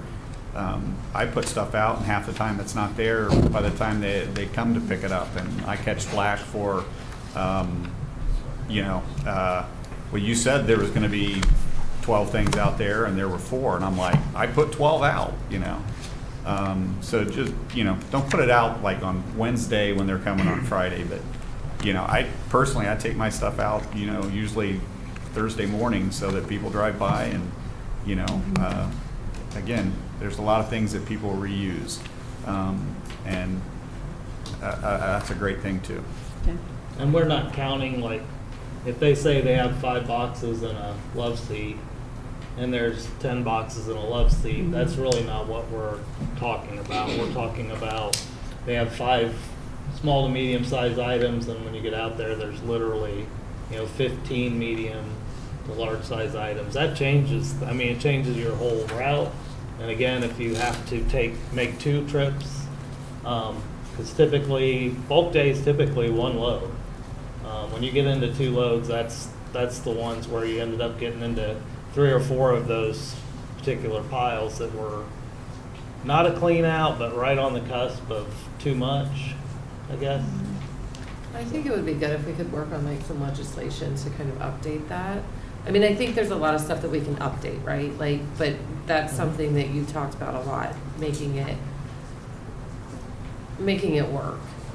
And if there was maybe a way to do it online, that you could submit your request online and then even see what the rules are. So you're having to fill in, you're allowed 2 large items. A large item consists of, examples, a fridge and a full-size couch. I think they do can submit them, because I think the Megans get emailed, like with That's on the requests. contact us form. Yeah. Yeah, they use the contact. Yeah. And so what you're saying is basically a separate tab Yeah. that's just for like bulk and yard. Yeah, kind of like a form, and then you're filling in the blank of what you have, and then it reminds you, Can you s- have 5 blocks to fill in. Can you submit the request online now? Yeah, I'm pretty sure you can. Yeah, you would just go into the contact us tab, Mhm. which can be used obviously for anything, but I really think it would be a great idea to have Something pop up and something tell on there. them. A lot of people, it's just more handy for them to do it electronically. They may work 2 jobs and they don't have time to call or whatever. I know, I don't know what it is about a phone call, but something Yeah. online It's is so much hard easier. sometimes. Yeah, then we can talk to our website people and Megan. And Yeah, she confirmed that it is on there, on our website for them to do on there. And I Yeah, think- it's right here. I just got on, I just No, typed you're in fine. bulk in our search engine on our site, and it says bulk trash pickup request. I was just Yeah. doing the same. There is Yeah. a dedicated button on there to Oh. do that. So it's Okay. already on there, and it does And what items? tell you Oh, I the didn't know rules. that. I didn't see that. So Yeah. that should be entered. That's my mistake. But I don't know if it shows you like the actual policy on Yeah. it. So No. it wouldn't hurt to add that on there if we can. Yeah, whatever we're updating it to. Yeah. Okay. So is there anything else on trash? That was a lot. Okay, I have one more thing and then I'll be done. So, earlier this year in the summer, we conducted a compensation survey from local communities, which is what we do every few years. We looked at where our ranges were now to what they could move through or move to, and after much discussion, this is the comp plan that's being proposed for council approval. Should have the range on one side and what's proposed on the other. I will say, after some discussion and talking with the chief as well, the lieutenant was put into the same category as the department heads. We really feel like that needs to be in a separate numerical grade there. So that's why you'll see the department heads move down and the manager move down, because we created one separate pay scale for them. It was also recommended that instead of having to come do this, make big changes every so many years, that we put language in there that says, hey, this this is adjusted by any COLA that's given on a yearly basis. So it kind of grows with the cost of living as well. So I don't know if you have any questions on this or comments on this. The legislation should have been and was included, I think, in the packet. Do you have anything on the staff right now, questions? I just wanted to say from the standpoint of being in the budget committee meetings, one of the things you have is a small village, and for the people at home, when you grow internal talent and then you want to keep them, and then it being in a small village like this, it's you've trained them up right, and now they got a skill set that they can use elsewhere that pays more. So trying to keep talented people with us and keep them well compensated for what they do, because our village staff often saves us tens of thousands to hundred thousands of dollars a year by doing projects in-house that that most places don't do. And we have an incredibly talented group of people working here. So the idea of keeping them compensated fairly for the talents they bring to the table, I think, is important for us to do as a village. That's my 2 cents on that. Anything else? Everybody good?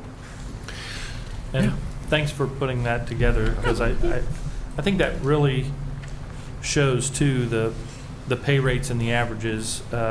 Just so everyone knows, Jill did a comparison of our current rates and range of pay tables with each of the pay grades with New Bremen, New Carlisle, Union, Tip City, and Clayton. So you had a little bit of a variance.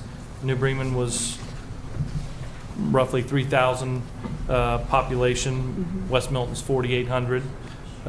New Carlisle was 5,400.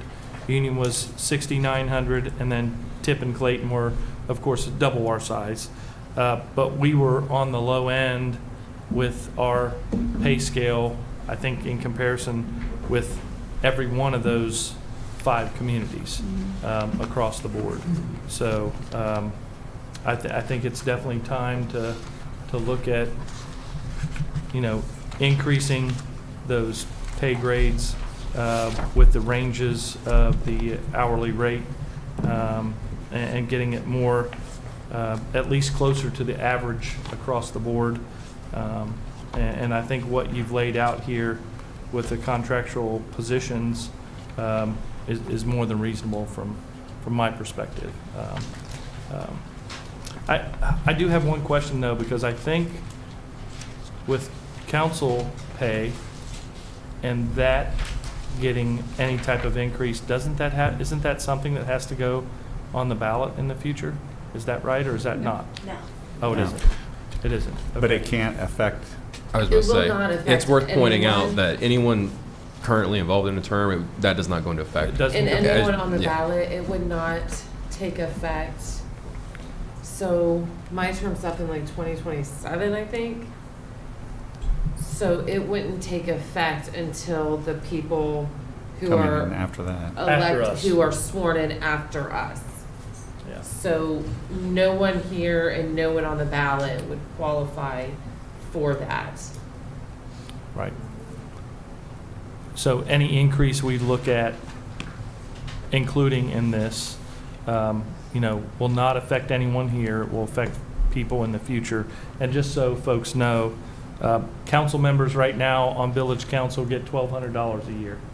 So we get $50 a meeting. No, we get $11.50. Well, we get $50 As a long as you meeting. go to every meeting. We get $50 a meeting that we attend, and we also attend a lot of other meetings. We have quarterly meetings with the school board and Union Township trustees. We don't get paid for those. We have budget meetings, other meetings. We do a lot of research on our own. And just for an example, West Milton Village Council per year is $1,200. New Bremen is $4,500. New Carlisle is $4,800. Tip City is $5,000, and Clayton is $4,800. So we are way considerably lower than anyone else around us. The only one that was lower than us is Union. So And it's also to encourage more people to run and to get involved. It's not, this doesn't affect any of us. It's not about coming here to make money. It's hopefully encouraging people to get involved more.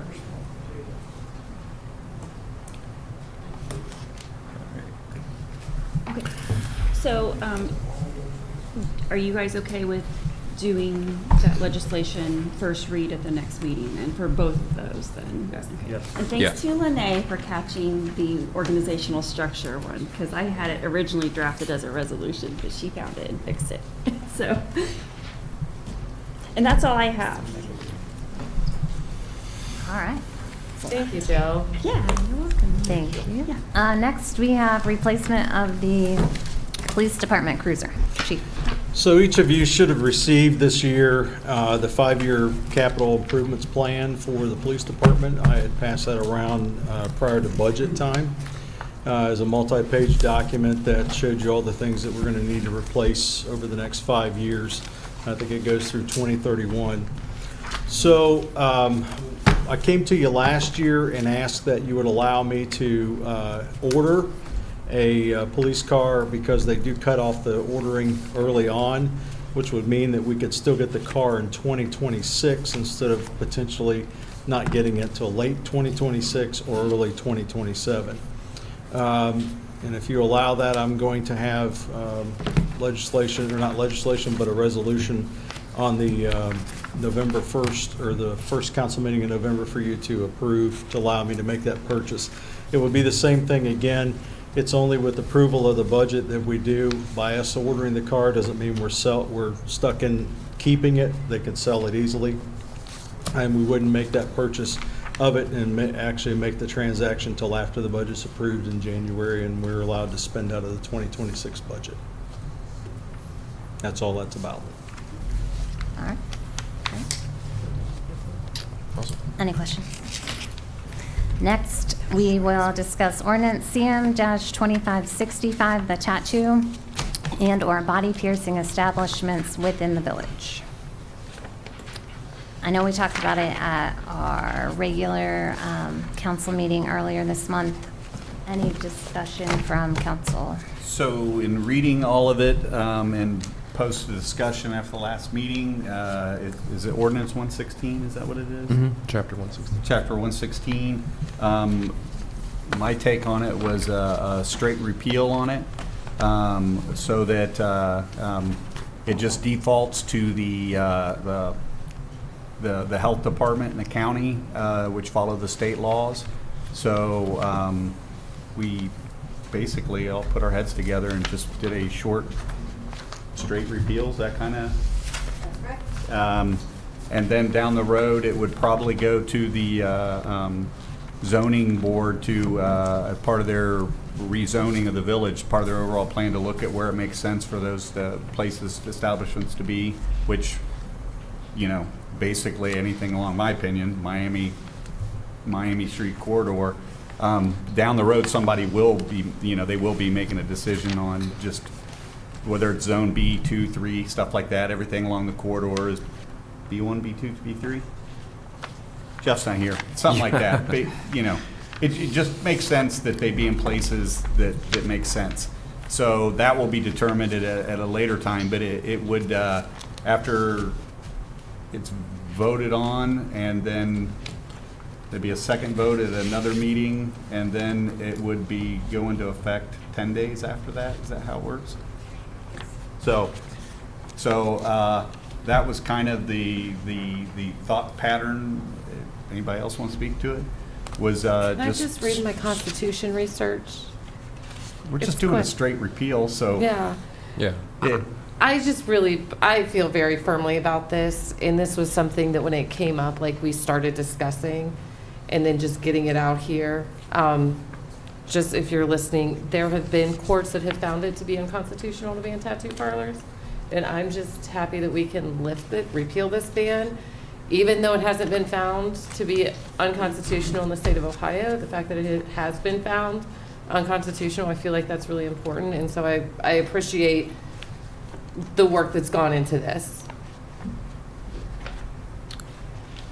So with the repeal, Lene, just my only question is, and what Dayon was talking about with the zoning and so forth, until anything's changed with that, then any type of tattoo establishment in Westmont would be Just like any any provisional business operating in town, they just let the city manager know. City manager make Okay. sure that the other proper things are being followed with the.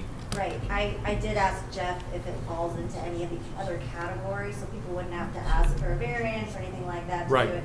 And he said, yes, it would fall into those categories that are already in the zoning code. Okay, So good, it would already good. be covered.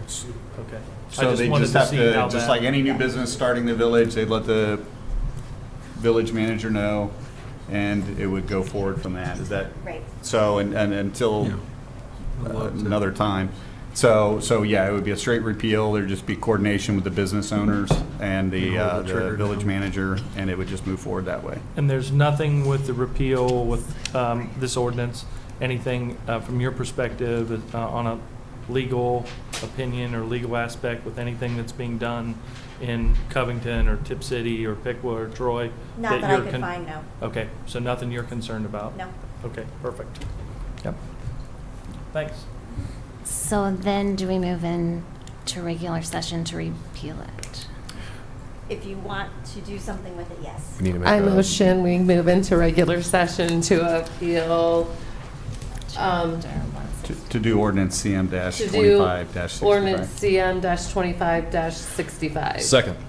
So question, There's, moving into regular session, don't we have to have the oath of office with the mayor before we can read the ordinance? Is that right or not? she can still be acting mayor. Yeah. Okay. Yeah, she's Okay. acting mayor no matter what. Okay, Yeah. no problem. Good. Roll call? But you're moving into special session for two. Yes, Two and we're ordinance. also moving into regular session for CM-25-64 in support of the Miami Southwest Joint Ambulance District tax levy renewal. Okay. Can we just do a voice vote to go into regular session, or does it need to be a roll call? I would do a roll call. Okay.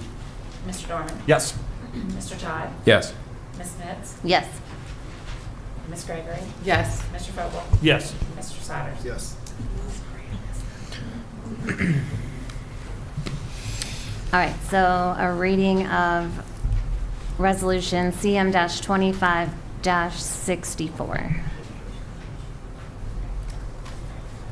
A resolution in support of the Miami Southwest Joint Ambulance District tax levy renewal.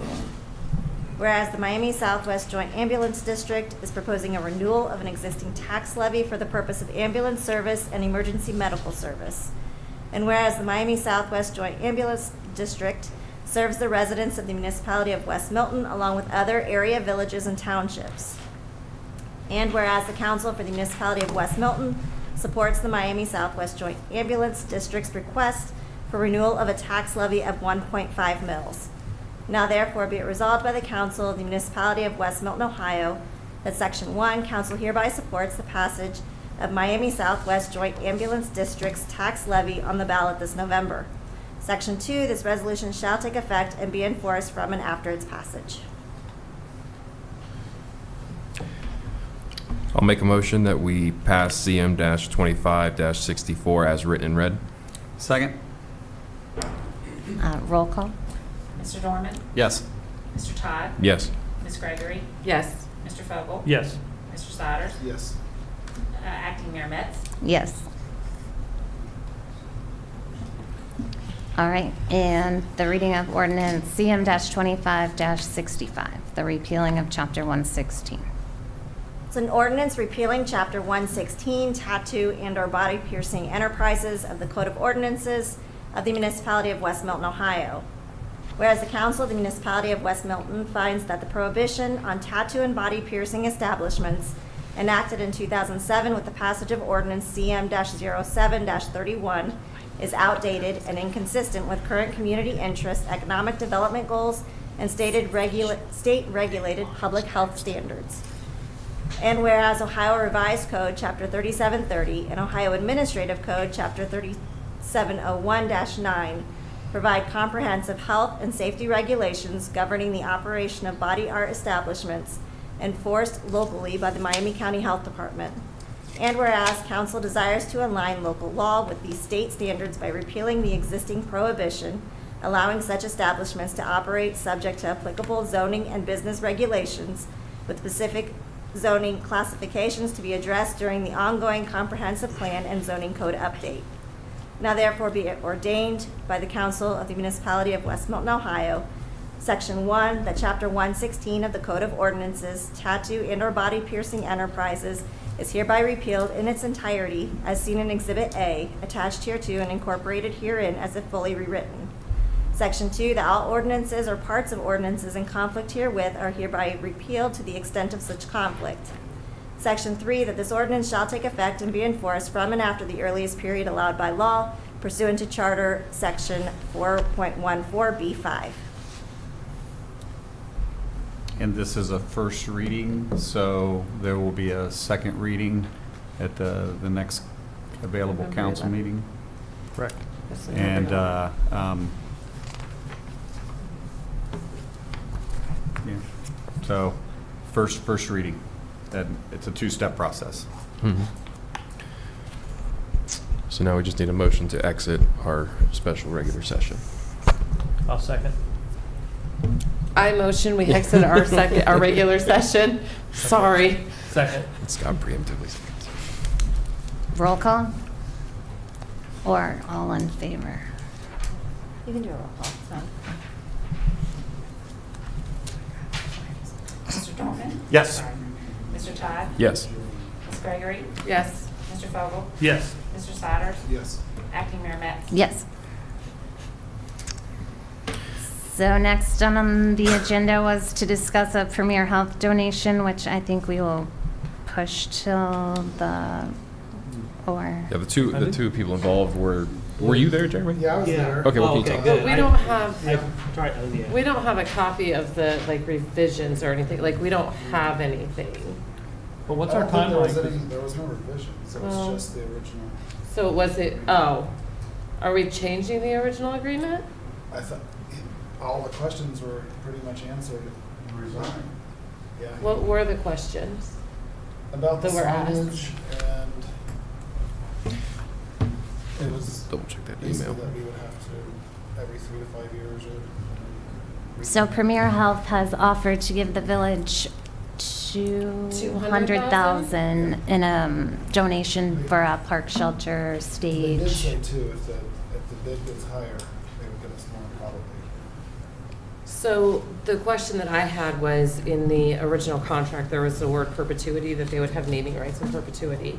Yeah, And yes. so that causes, if they give us money and we build something, and if you've been to like a Troy Christian game or anywhere where they are sponsors, you have to say Premier Health a lot, which is also fine. However, at one point into perpetuity, none of us will be around. What are the implications? Who is paying for Premier Health, the maintenance on their signage?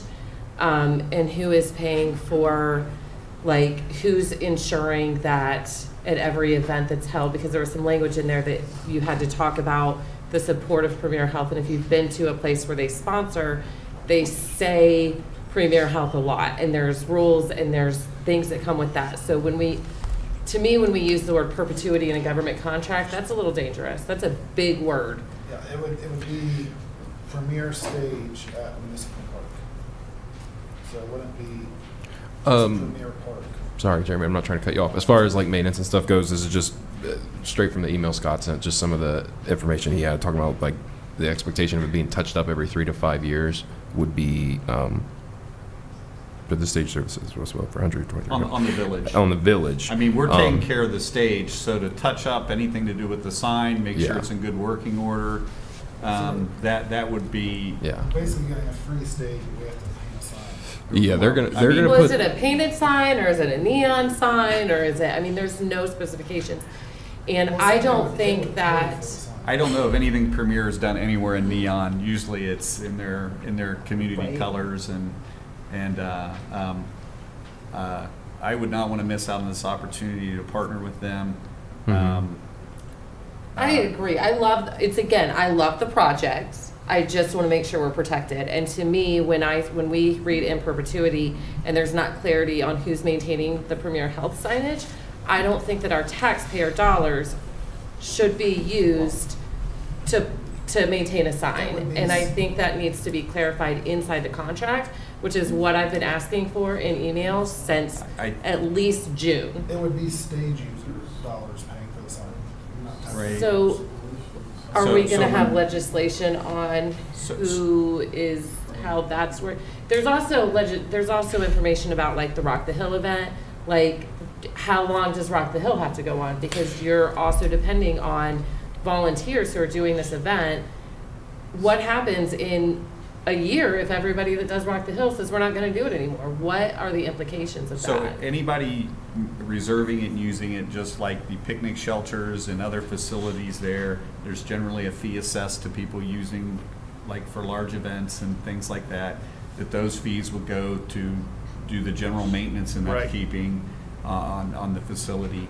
I think the fee that we pay to rent a stage is pretty significant, and that charging a reasonable fee to any other events, whether it be Rock the Hill or anything else going on, I think those fees would likely cover it.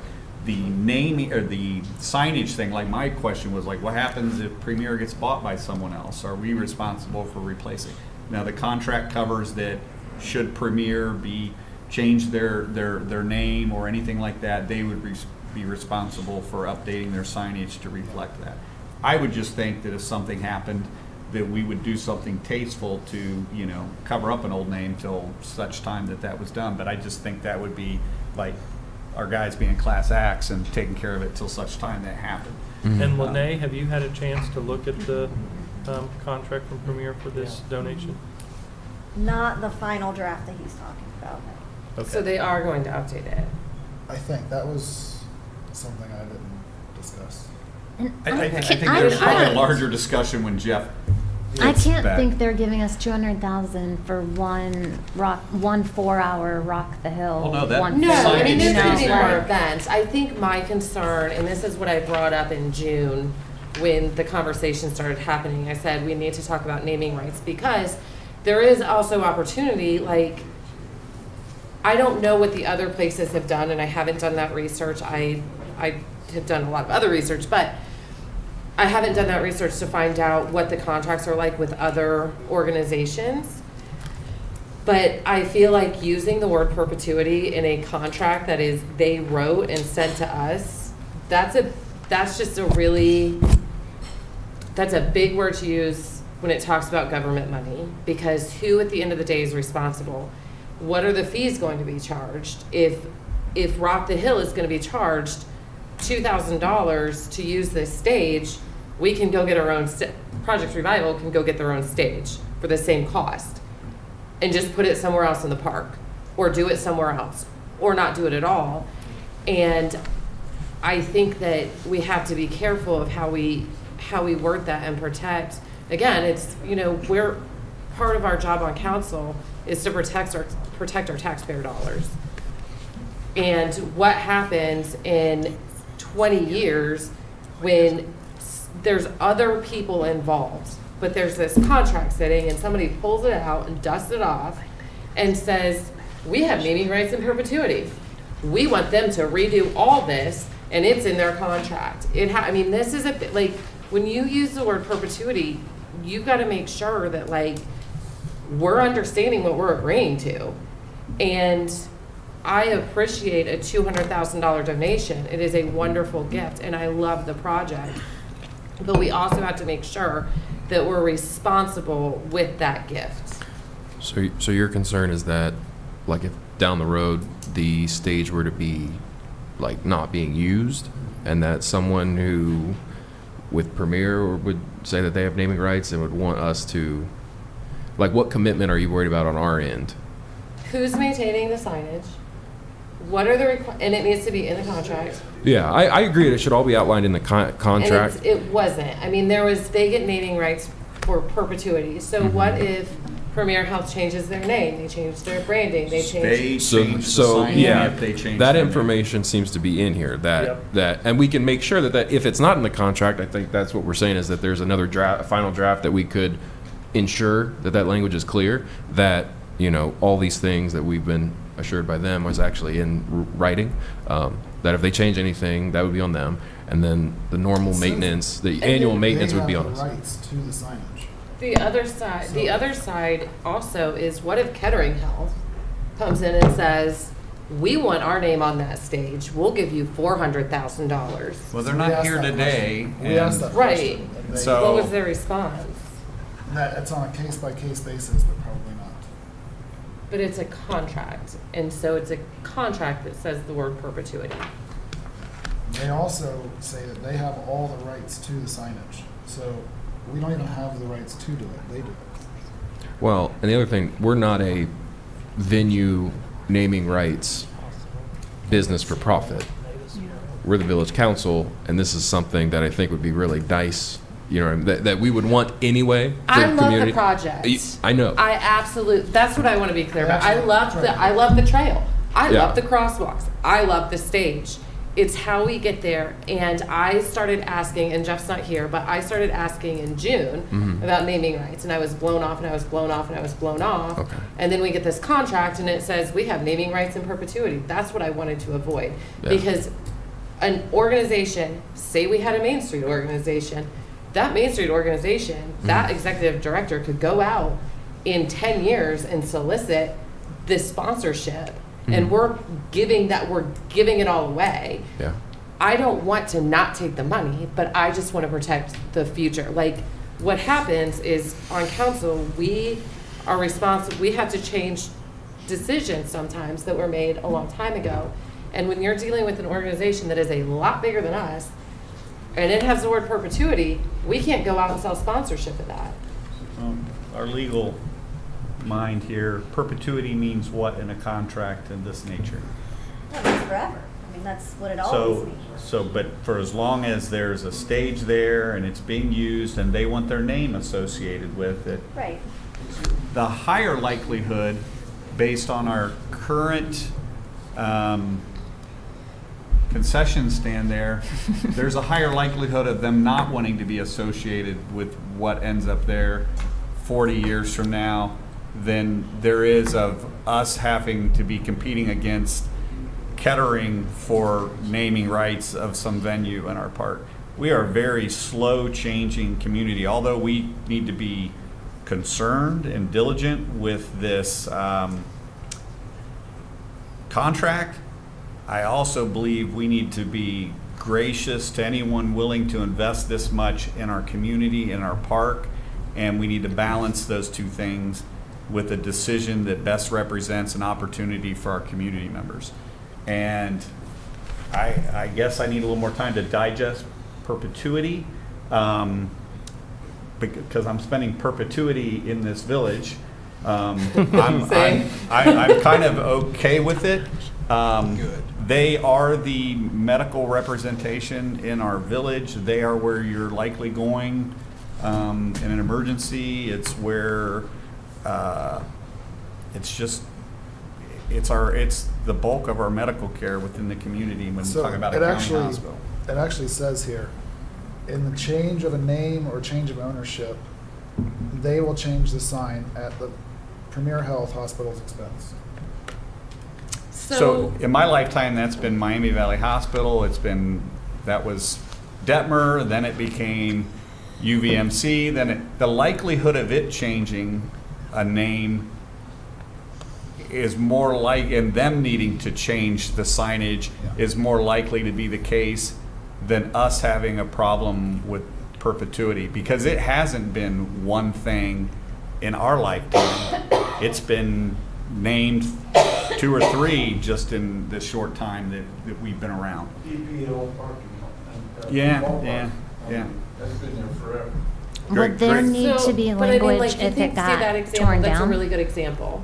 And I don't know the contract, I'm glad you brought that up. So if you could sell the naming rights on that. Thanks, Mike. And you have somebody running an organization that is bringing businesses in, helping our downtown, having events, and they went out and solicited sponsorships, and now it's AES Park for $20,000.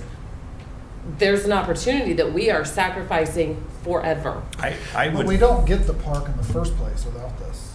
So it makes So, no sense to but worry about what could it's happen. just saying that their name is involved with it. I don't think it is the only, like when we do Rock the Hill, they do a big donation, they get a nice big banner out. Then we do side things acknowledging other people that thing. So I would think when there's an event, there will be other sponsorships, other things, but it's not going to supersede or take the place of the name that goes with the thing. I don't think the contract gives it sole right to nobody else is sponsoring or involved with events, correct? I think it's it more if you're having another structure built in the park, they want to be consulted if it's a naming rights. So if for we did that a structure, second they would have stage- to approve it. Yeah. Yes. But you could sell the naming rights where it could go. I don't think it has any value, though. You're more optimistic than me, Sarah. Like the new, I say the new take the money and restrooms could run. be the Kettering Health restrooms. Yeah, it's almost, But you're not allowed to do that in the contract. Right, I think that Premier would have to approve. Yeah, you're not allowed to I- do that in the contract. I do It's- not see the likelihood. I But mean, you're way more optimistic than me, Sarah. well, I just think we should take If the you money. get a good and executive director on a main street, they'll go find somebody in 10 years to get, I mean, every event that's in that place would be, I mean, there's companies that. well, do I this think all the you time. could still have so-and-so's event at Premier Health stage. No, I'm saying, okay, but you have Yeah, Premier but it's Health not fun. stage. Yes. So if you are an event planner or you do these events, you have to spend a lot of money to do these events. Those bands are expensive. It's a lot of money. So if you have a building that you can name after Premier Health,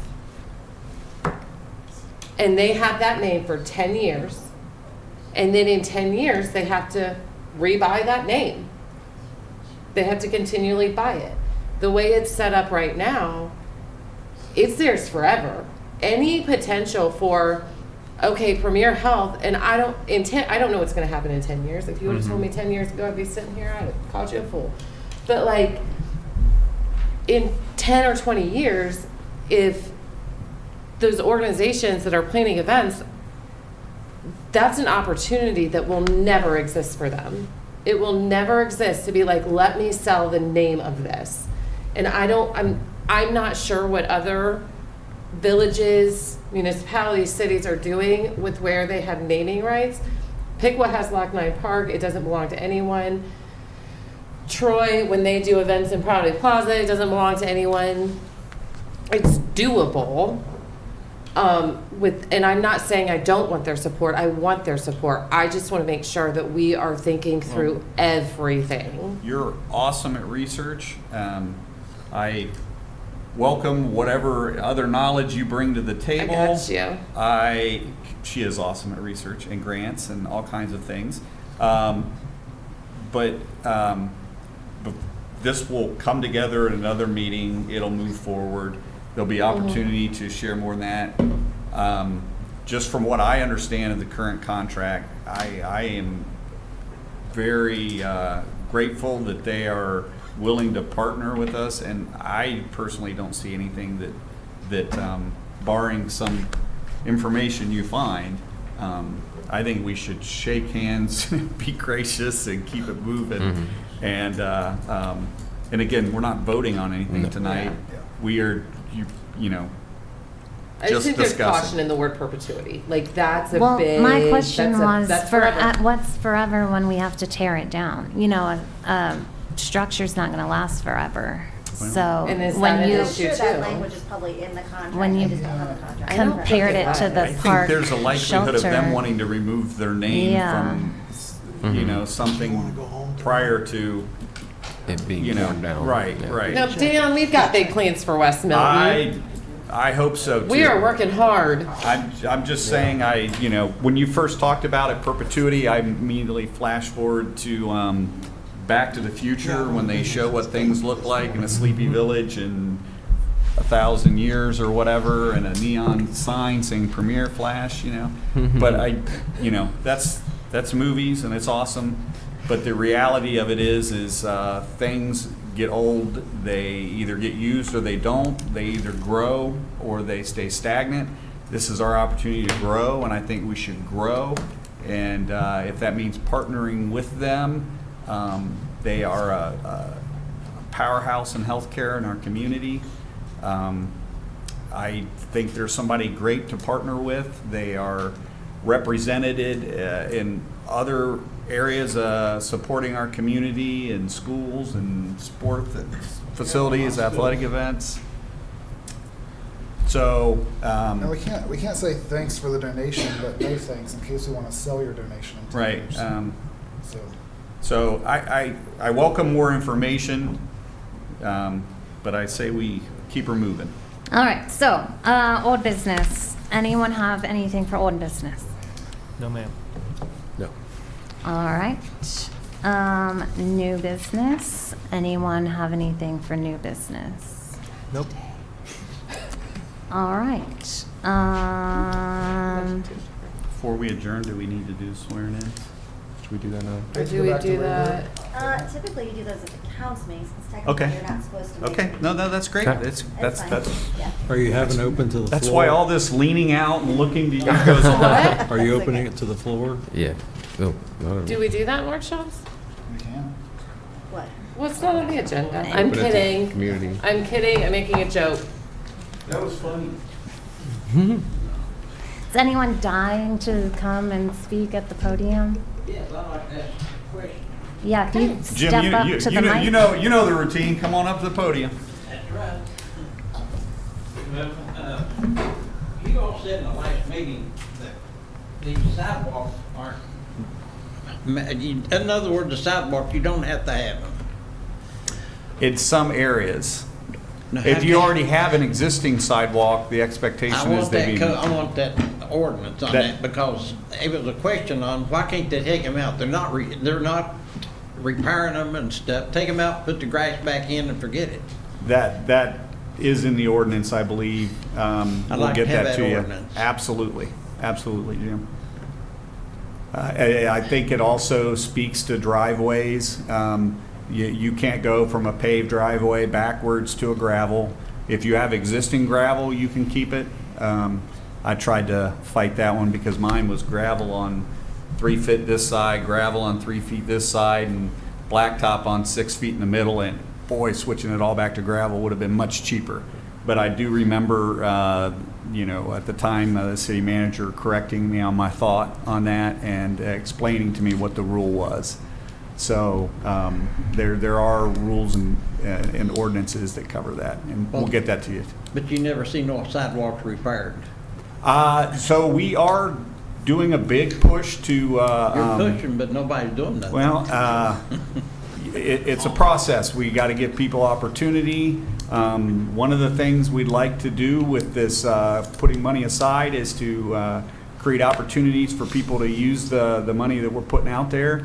Right now, it's being used one way. We envision the opportunity down the road to make funding available to help with that, and also look at other ways that we could have that done, where somebody could have it done and then maybe have it assessed on their taxes over a period of time. We'd like to, because that's a lot of money to fork out for some folks all at once. So if we can figure out ways to make that doable for property owners, then we'd like to make that available. So there's some thought and some effort into how we can do that in the future. Well, the reason why I asked, there's this lady, she's 90-some years old, and she owns a lot of sidewalks. And I talked with Scott about it earlier. But there was another question about the Yont people. Why didn't y'all let them grandfather their trailer in? That because they was in this when they first started that. There was no grandfathering in of campers or anything like that. I don't think that's I mean, it's an ordinance they could have changed and let them old people, because they ain't gonna be living that many years from now. You're misunderstanding. Okay, I don't know how we can go back and rehash that, but keeping that in the back of our minds as we move forward, Jim, that's, you know. You can change one, but you couldn't change the other for the old people. That's what makes us look bad in this community. Change one what? Ordinance. You just change one, you're changing one We now. repealed one. The RV one could be repealed if it was. There was wide community support for it, and you guys said, no, there is no repealing, there's no changing. We're No, not there's gonna use-" absolutely repealing. I just don't think there was any traction amongst the people on council at the time. And So, that- so to answer your question, can things like that be repealed? Absolutely. And Why was anything- the current one repealed? Because it was put into place on banning them was based on health and safety things, which have changed dramatically, and that how they're governed and monitored through the state of Ohio and through the That's county. not the point. You're misunderstanding. You're going somewhere else with it. What his point is, and I think what a lot of the community's concerns were, was that now suddenly you can repeal an ordinance that didn't seem to be fitting for now. And the same thing was the case with the RVs. It was something that you guys said it couldn't be repealed. No, And it's I something think that you we were weren't willing to specifically- repeal. You There's a weren't big willing to difference. repeal, right. Correct. Right. Yeah. I don't know that That's you'd the have point. traction for that today to repeal the camper or RV ordinance. Yeah, well, there was a widespread support for repealing that in the community. And there was a widespread support for allowing some kind of possibility for, I mean, even the aunts asked if there's some kind of grandfathering, some kind of way, some way possible. And Well- you guys said no. Well, we looked into that. Absolutely Yeah, no. Yeah, we looked into that, and there was nothing that we had in Nobody took any. notes. Well, no. No, there was it's all in nothing- meeting It's all minutes. on video. Yeah. I don't believe that there was then or is now traction within the council members, and I can't speak for all of them, for repealing that.